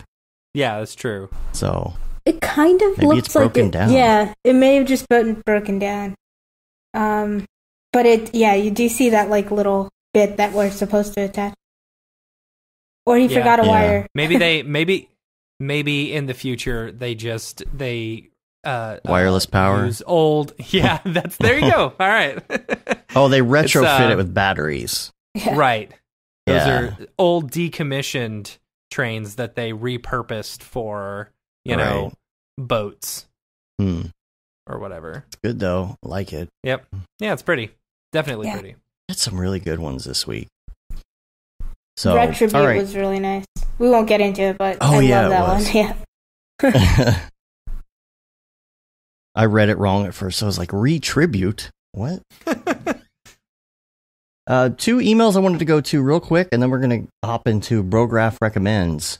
This one is from Anonymous, who says, I've had a client who contacted me about a job recently, had a lengthy email chat with them, and a Skype call with them. Last email, I said, please let me know if I'm in the running or not for the freelance work. I'm not fussed about the work, but a bit annoyed I didn't get a courtesy email letting me know I wasn't successful. So my question is, how do other people deal with clients who don't get back to you or follow up, or do you just let it go? I think it would be a good topic to discuss. Thanks, bros. I just let it go. Honestly, like, you're going to be throwing out so many quotes and stuff like that. As cool as it would be to get some of these projects that we quote on, those are some of the ones that we push a little bit to try and find out, whether it actually happened. But if you're just crushing it, and sending out lots of quotes and stuff, you're going to land enough work in order for you to not worry about it too much.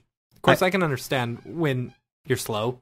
When you're slow, that's kind of, you kind of want to know. I don't know. I think one of the differences is, like, if we get a cold call, let's say, right, and it's just someone out of the blue, they found us on Google, or maybe it's somebody who knows a client. It's usually someone who knows a client or knows somebody that's worked with us before. They'll call us up, and you can kind of feel them out. Usually, you can tell right away if this is going to be something that seems like it's going to go somewhere. First of all, you try not to get your hopes up. But second of all, if they don't ever respond at all, it's... I've gotten used to that. And maybe I'll do like one follow-up or something. I think the difference is, like in this case, I think when it's an existing client, that changes a little bit, because it's a client maybe you've done work for 3 or 4 times, let's say, and then they call you up for a quote, and then you ask them, and then they just don't respond. And then they don't respond at all. It's kind of like, well, you're an existing client. Why wouldn't you respond? Because we already have an established business relationship. And so that's a little bit different. I think it's probably in that situation, depending on how many times they come to you. Like we have some clients that ask for quotes 20 times a year, and maybe 2 or 3 of them make it through. That's understandable. When you know what your ratio is already, it's like they come to you and you're like, yeah, they want another quote on this. So you really you'll kind of feel that out, and you won't spend as much time on the quote because you know it's probably not going to go through. When it's something that's cold called, it's a little different because you have no idea. This could be a new client that you work with over and over and over again. So I think that affects the way I respond a little bit. When I was younger, I think I followed up a lot more, and I think it made me sound a little bit desperate. Yeah. I see that. They wouldn't answer, you would check again. They wouldn't answer, you check again. I do keep things on the list, and if I know whether or not they've fallen through, I will check in, but maybe only in a month or in 2 months. Hey, I know you said that thing was coming up in June. Is that happening? And you don't hear back. And then like a month later, you ask again. If you don't hear back at that point, keep them on an email list or something for later when you're trying to get more work. And, or maybe you're sending out a newsletter or something, but that way you'll stay on their mind. But I don't know. I feel like at that point, it's probably fizzled out, and they're either going to go with you or not, move on to something else. And just, you got to let that go. Yeah. Yeah, I agree. You can't get too attached to just like waiting around for a client to email. Just keep, because like you should hopefully like have like 5 or 6 people that you're just constantly following up on, but honestly, like I've had like clients that just don't get back, and then maybe like 4 months down the line they have another project out of nowhere, right? And they'll come to me for that. And I worry, like, if I had have annoyed them earlier on, they may not have come back like 4 months later, Right. But yeah, just I guess like being really chill helps for sure. Yeah. And I've had people that have done that too, where they don't respond and they get flaky, but then all of a sudden the project kind of goes through and they're like, oh, okay, well, this did happen. And it's like a month later and they're like, okay, can we get started? And it's like, bro, we weren't just sitting here waiting for you. There's a month worth of projects in the pipeline right now. And so, you're going to have to wait your turn, or you're going to have to just start here, and I'll try and squeeze it in between a couple things, but I can't start tomorrow, dude. It's just not, it's not going to happen. And I think the more that I know I respond to you like instantly every time you email, but no, we can't start tomorrow. Right. We are keeping track of this stuff, but there's other stuff going on. And I think that, as weird as it sounds, I feel like when you make it known that you're not, even if you are, that you're not desperate for work, I feel like people respect you a little bit more because they feel like your time is actually worth something. It's a weird thing. So the other email we got, this is from JC, who says, this is interesting. Exporting for LED stadium banners. And I sent him something back here because this just sounds a little bit off to me. Said, hi guys, I'm pretty sure I've heard you talking about doing some work on stadium screens / banners on the podcast, and I was wondering if you could help me out with a wee problem. I've been asked to create some stadium animations that require large banner dimensions. Okay. Now, here's the deal. 18,288 by 30,824. Is anybody 30K? Is anybody really creating 30K LED? I've had to do this animations. So the email says 18,288 by 56 pixels. So it's the LEDs that go all the way around. And I had to do this for UEFA and then there's a 72 one, which is like the one that's lower by the ground. And it's crazy. It's only 72 pixels, but it's like 3 feet, Right. And the way to do this one, so there's like 2 ways that I had to. One is like, essentially they had a software that can repeat the LED all the way across. Yes. So I sent them at like 9,000, by 56, and then they repeated it throughout. And then you could also maybe just split it into half again, like 9,000 and 9,000, if you don't have one that's repeating, and ask them if their thing can take 2 inputs for like different ones. So, because that's what we've done on ad banners, on ad panel banners that are in the round before, is we've done that repeating thing. Yeah. But I was like, something that's 30,000, I was like, 30K? I'm like, man, like who is even, and that makes more sense now, because I was thinking like it was just like one panel that had a resolution that was 30K, and I'm like, who is going to notice 30K when they're 100 feet away? Like a billboard, billboards are. Yeah, and that makes more sense. But here's the question though. First of all, it's supposed to be an AVI format, which can't really do in AE on a Mac. That's problem number one. But there's a solution for that. But AE can only work to canvas sizes of 30,000 by 30,000. So I think that's the dilemma. But again, your solution of something that's repetitive, I think, is a good way to go. Certainly, that software has a way to do repeating loops, because I've messed with some of that software briefly. Up in some control room. It's not the best software. It's really usually kind of crappy some Windows XP machine running something from 15 years ago, but usually there is the option to loop. So maybe you could talk to those people and figure out, what you can provide. And then when it comes to converting it to AVI, you can just find some sort of converter program. Have one of your friends who has a PC convert it for you. He said, I've tried doing MOV to AVI using software like Wondershare, but it becomes glitchy when converted. I think that's because of the size. Yeah. Honestly. And he says, P.S. Adobe is a pain in my ass. Yep. Straight up. I saw your tweet, Matt, this week, by the way. Man, I just want stuff to work. Right. I don't know. Adobe just needs to work. Yeah. Why is it like it seems like every update that they've had just makes it worse and worse and worse. Your tweet was about audio even. It's like it won't even play audio without skipping. No, it won't. Yeah. Like why is it that I can throw something in Premiere and it plays just fine, but then I throw it to After Effects and just hit play and it does not play at all? It doesn't make sense. It renders and thinks about it differently, I don't know. Adobe's. I mean, Premiere is good. Anyway. You can take a 4K video that won't even play well on your desktop and throw it into Premiere, and it will actually play the 4K with no problem. So it's like there's definitely some sort of different engine going on between the two. For sure. And why can't they just move it over to the other one?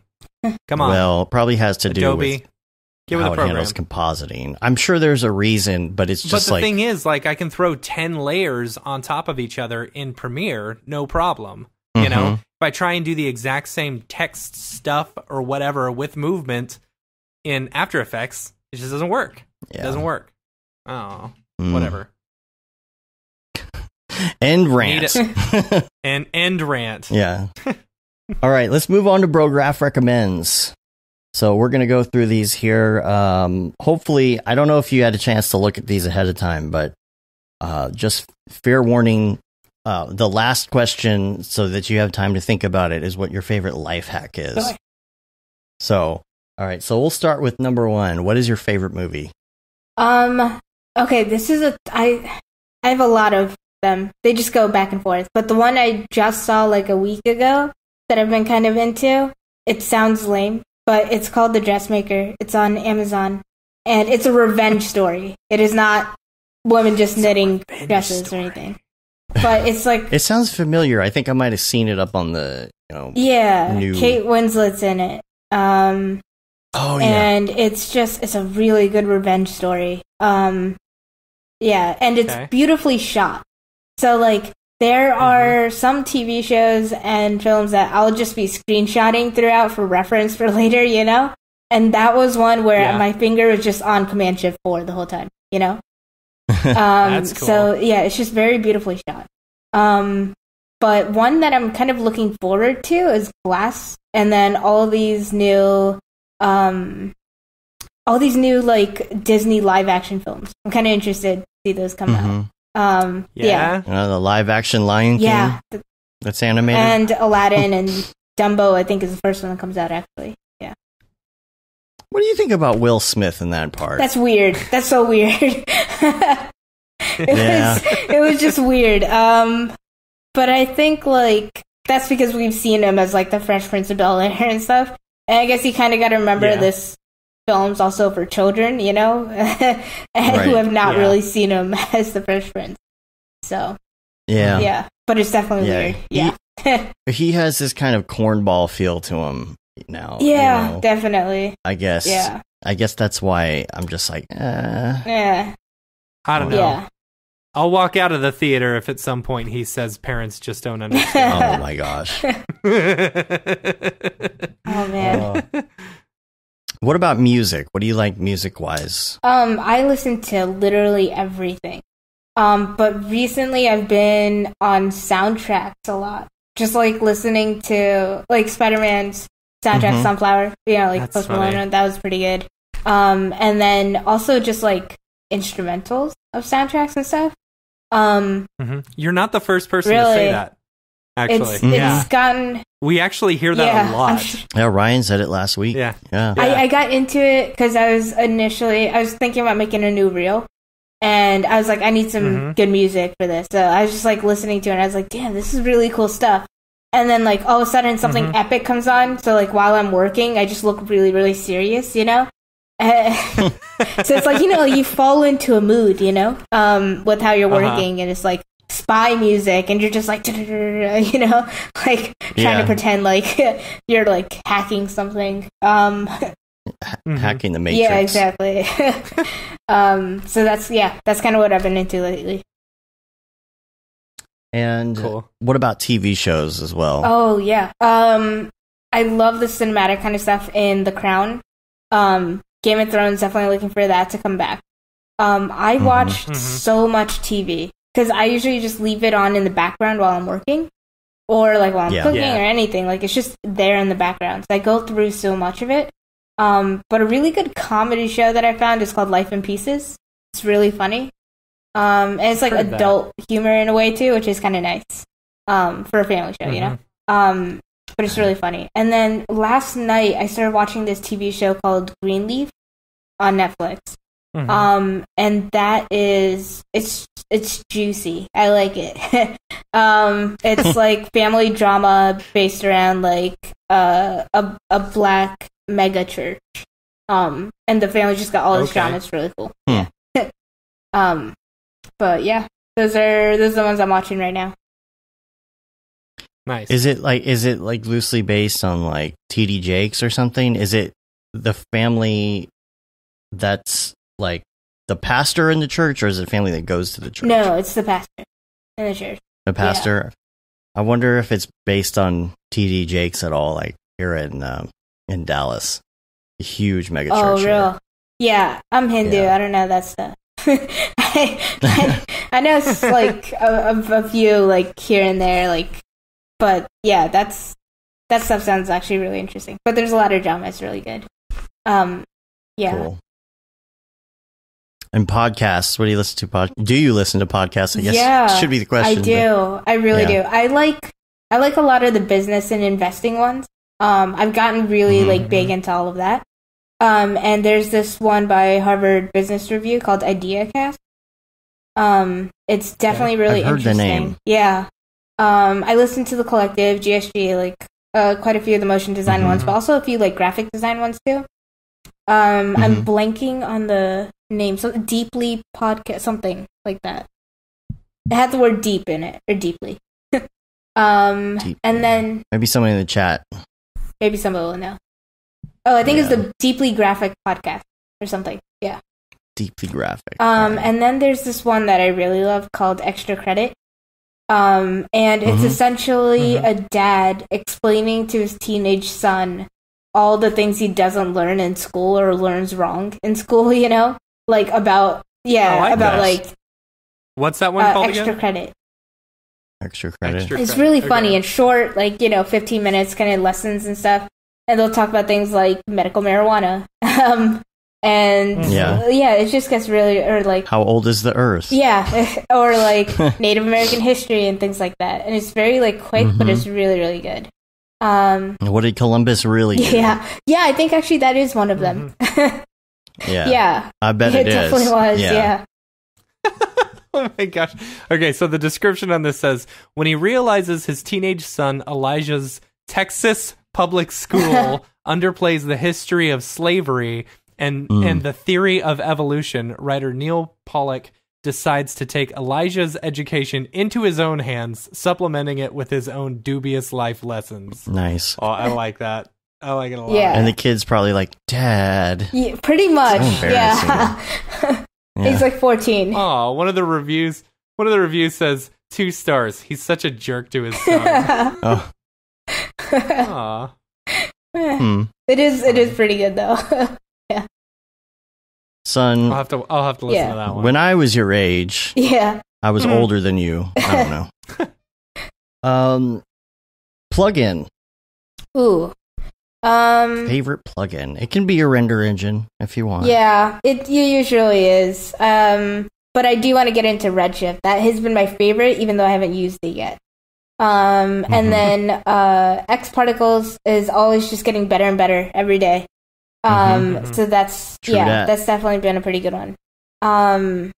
Yeah, definitely those two. And I know the answer to this next question, but headphones. No, you do not know the answer to this one. Because I don't. I saw this pop up. I just pulled over. So essentially, I lose my headphones so often. I keep having to buy more and more of them. I have literally just at my desk 3 sets of headphones that are over $200.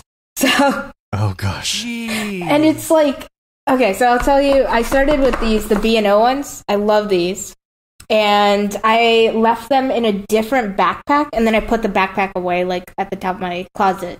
So I just thought I'd been missing it. I waited, like, 2 months. I was like, I'll find it any day now. And then I was about to take this trip to India, so I grabbed these Bose headphones. I was like, screw it, I'm not finding these ones. So... Well, the ones you're wearing are our absolute favorite. Yeah. So I got these, and then I forgot to pack them for my flight. And it was a 30-hour trip. So at the airport, I had to pick up Sennheisers, which were actually really nice, too. The quality of these are great. So then I had to get these Sennheisers. And then I came back. The Bose were just sitting on my bed. And then I was like, oh, my backpack's filled with all this stuff from India. I need to go to work in the morning. So I pulled out the old backpack. There were the B&O ones. So, well, I think you're going to like those. I really do. Well, and if you happen to go on another trip, I think I mentioned this on the show, but my Bose lasted me all the way to London and all the way back without a charge. Oh, which is pretty impressive. That's what these Sennheiser ones lasted forever. I don't think I charged it once when I was in India. It was crazy. Super impressive. Are those noise canceling? The Sennheiser ones? Yeah, they were, and so are the. They are. The B&O ones are not, but the sound quality on B&O is just amazing.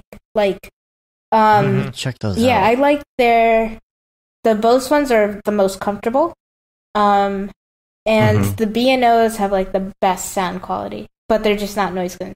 But I don't think it matters. You know? There's not even that much noise in my apartment, so. Yeah, see, for things like the show, I don't wear them because I sometimes need to hear outside of the show. Oh, gotcha. You know, so I wear the really, really crappy, like, Sony ones. But I wouldn't mind having a wired pair that was, like, just really good quality and not necessarily noise canceling or Bluetooth or any of that. So I'm going to check They're those all wireless, but could also be wired, you know, like the Bose ones. Oh, I thought those were... Oh, okay. No, so those are all Bluetooth. Bluetooth. Do Bluetooth. Yeah, they're all Bluetooth. Okay, cool. Yeah, that was necessary considering that I also forgot the little adapter for my iPhone thing. I was just like, screw it, I'll just get them all Bluetooth. Oh. Yeah, I like lose money to the dumbest things sometimes. You know, it's just always forgetfulness and stuff like that. But yeah, that's why I don't wear sunglasses, or that's why I don't buy prescription sunglasses, because I'm so bad at losing sunglasses. I've never bought expensive ones. I've never bought prescription ones. Just know that I'm gonna lose them. I had 2 pair of prescription sunglasses. I lost one of them, but they were like $20. I bought the cheapest kind. Gotcha. Yeah, I need to do that. Yeah. I'm thinking about getting LASIK done. So. Oh yeah. Yeah, that's in-house benefits of health insurance and vision insurance, right? Yeah. Now, have you heard anything about if that changes the way that your eyes respond to screen time? Because that's my big concern. I know people who work on screens all the time and haven't had any issues. One person said that sometimes their eyes get a little dry, every here and there. So they use like eye drops. And then the other thing is you have to wait till your eyes stop like going higher in number. Like, you know, make sure that it's like for the last 2 years it's been the same number before you get it. Otherwise it's still in like that changing stage. Right, but the only like thing I've heard is about your eyes being dry sometimes. Yeah, it's probably because us with glasses are so used to like having like an air block, right. You know, that people aren't used to like wind blowing in their eyes and stuff like that. Yeah, I have heard that some of those places will do free updates to your LASIK for life. Like if you start drifting, they'll actually update. Oh, that's a good thing to know when I go shopping for a place. But cool. The one problem I have is like whenever I wear contacts, I forget that like my glasses aren't there. So I like keep trying to push them up, and it just looks so stupid. Like, I'm just like poking myself in the face, you know.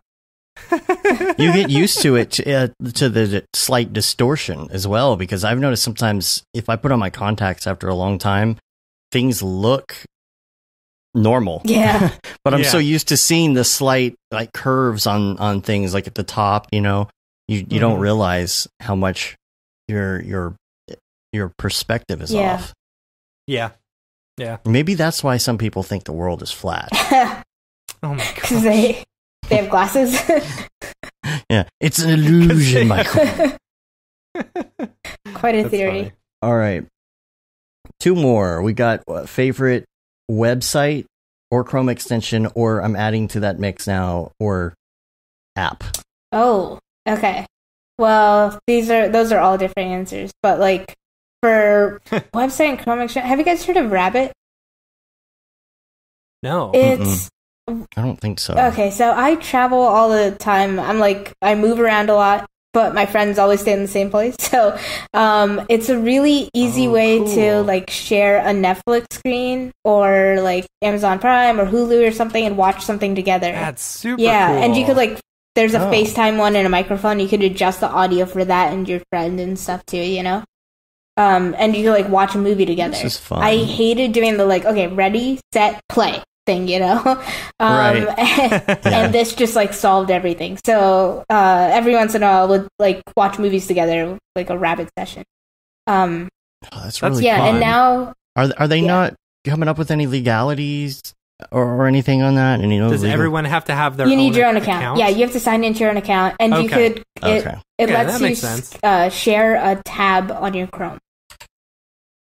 So like that's how you do it. Cool. Yeah. Okay. So you could like I use it with like even sometimes I'll like contract out one of my friends for something, and if we're going through like a PDF deck or Pinterest, like things that we've pinned, we'll just do it in Rabbit so we could just see where, like, you know, pull it up and be like, okay, this part I can like circle with my mouse what is looking right and what's not looking right, and you know like everybody's on the same place, you know. That's pretty That's cool. That's super cool. And Pinterest, of course, too. Yeah. Yeah. Now, what about the hard one? Life hack. This is easy because I'm like 4'10", so everything I do is a life hack, you know. And I have like no strength whatsoever. When I was in New York and stuff, my brother lived with me because he was going to school in New York. So obviously having a guy around the house, it was so much more easier because he would open all the jars. So I just wait till he like came home, you know? Or like I've been starving for 3 hours. Where are you? I need you to open this jar for me. Pretty much. I remember texting him and being like, do you want me to pick you up from the station? Because I need this jar open to make dinner. Or like just seeing how long this cost would be so I can get some ragu sauce, you know? And bring the jar in the car. Yeah, exactly. Yeah. But now I have my own place here in SF, and I just put the jar under like hot water, and it heats it up, and and then it just like comes off so easily. Oh, nice. Yeah, that smash the jar, and then you just you got it. Smash the jar. Eat glass. You might eat some glass here and there, but it's all right. Yeah, that's funny. The prizes. My favorite Simpsons episode. Yeah. Oh god, I used to. Ooh, a flashing. I used to like when I was like 5 or 6 years old. I thought The Simpsons was like cartoon. You know, my parents didn't know any better either. I thought it was like a regular kid show kind of thing. But my cousins wouldn't let me watch it with them, so I'd like hide behind the couch and like, you know, just like from the corner would try to watch like TV with them because they wouldn't let me. And gosh, the things you learn on The Simpsons, it is not for a 5-year-old. No. I'm at the point I want to watch The Simpsons with my kid, but what is the right age to do it?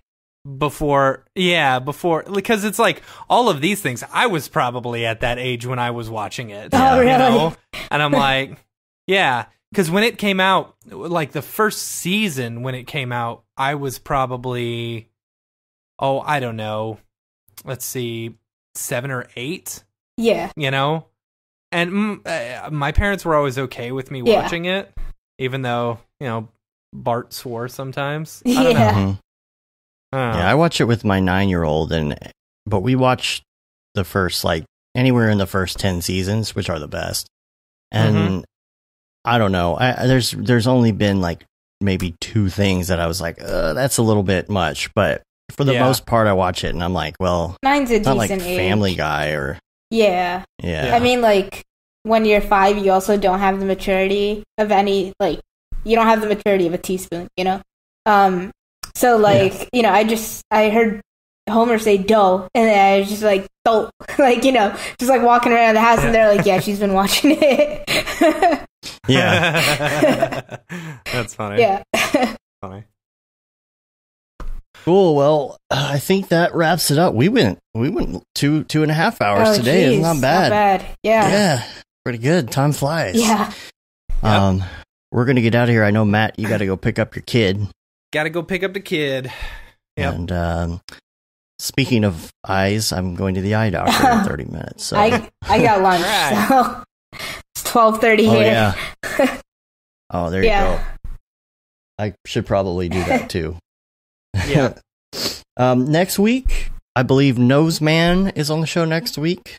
Should be fun. Been a while since we've talked to Noseman. Noseman knows. You can rate us on iTunes, leave a review. You can also subscribe on your podcatcher of choice. Helps get our ratings up if you're just listening to the audio or something.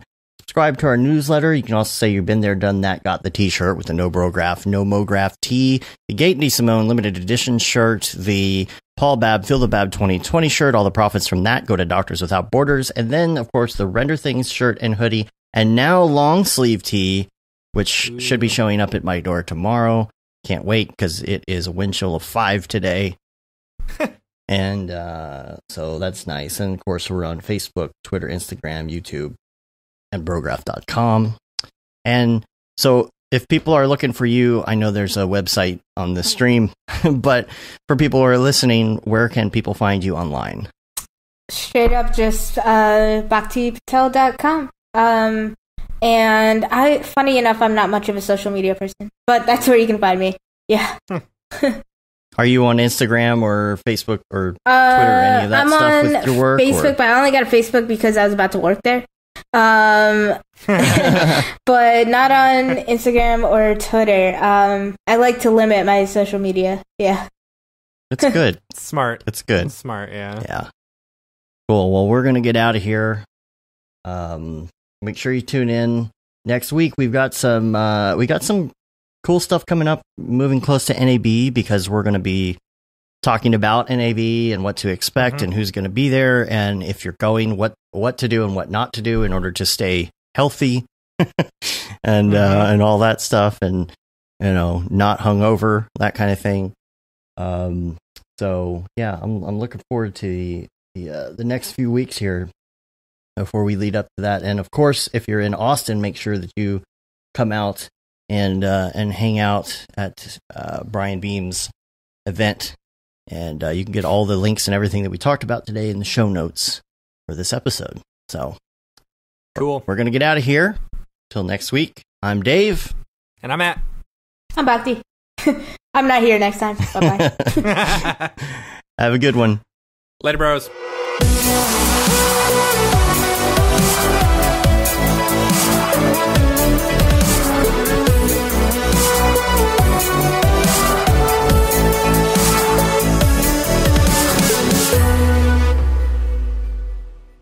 It's pretty good, I guess. Brograph.com, an online resource for learning Cinema 4D, After Effects, and other motion graphics tools, specifically catered to help you prevail as a motion graphic designer. What's up, bros? Welcome to another Brograph motion graphics tutorial. With tutorials, plugins, and now a podcast with tens of thousands of listeners worldwide. Yeah, it's a great community to be part of. We give you professional time-saving tips, industry news, interviews, shortcuts, and lessons that help keep you current in the world of motion design. throw in HDR Studio, take the render settings, pick the HDR, put in a reflection, and gorgeous. I love projects that scare me. When our art director comes to us and asks for something that I had never done before, man, it gets me pumped. Our weekly long-form podcast will give you the latest news, help you in your file management, hardware configuration, and client relations. Learn about the latest render engines, modeling techniques, and workflow integration while staying entertained. Real nice banana. Ah, that's so funny. All right. I'm going to live forever. Our Brograph Talks are a chance to see the way industry leaders from around the globe are changing the face of motion design. Sometimes you got to make stuff that you're not going to put on your reel, and I'm not here to judge. The podcast and talks include people like Beeple, Barton Damer, Nick Campbell, Andrew Kramer, David Ariev, Chad Ashley, Paul Babb, EJ Hassenfrost, Mitch Myers, Chris Schmidt, Jules Urbach, Cornelius Dammert, David Brodeur, Andy Needham, Caitlin Kaju, Zubair Parker, Noseman, Ryan Bean, Casey Hupke, Nick Lyons, Sage, Joey Korenman, Jeremy Cox, Rick Barrett, John Dickinson, Matthias Omatola, Patrick Goski, Brandon Clements, Steve Teeple, Tom Glimpse, Patrick Lundstrom, Julia Simone, Devin Coe, Al Heck, and even Deadmau5. You get that render done. Yeah, you better frame what? Our Brograph breakdowns go behind the projects and give you an insight on what it's like to manage and maintain your own personal business or work for a large company. Join us for live sessions, check out our useful plugins, watch time-lapse projects, interact with us, and send us email questions and topic ideas. Or just hit the Rando Render button and do an imaginative daily that'll keep you on your toes. Take all your dreams and let's do it! Subscribe today and get automatic updates on the latest tutorials, tricks, tips, and inspiration brought to you by industry professionals Dave Koss and Matt Milstead. We don't care how you get here, folks. Just get here. Subscribe now to Brograph Tutorials.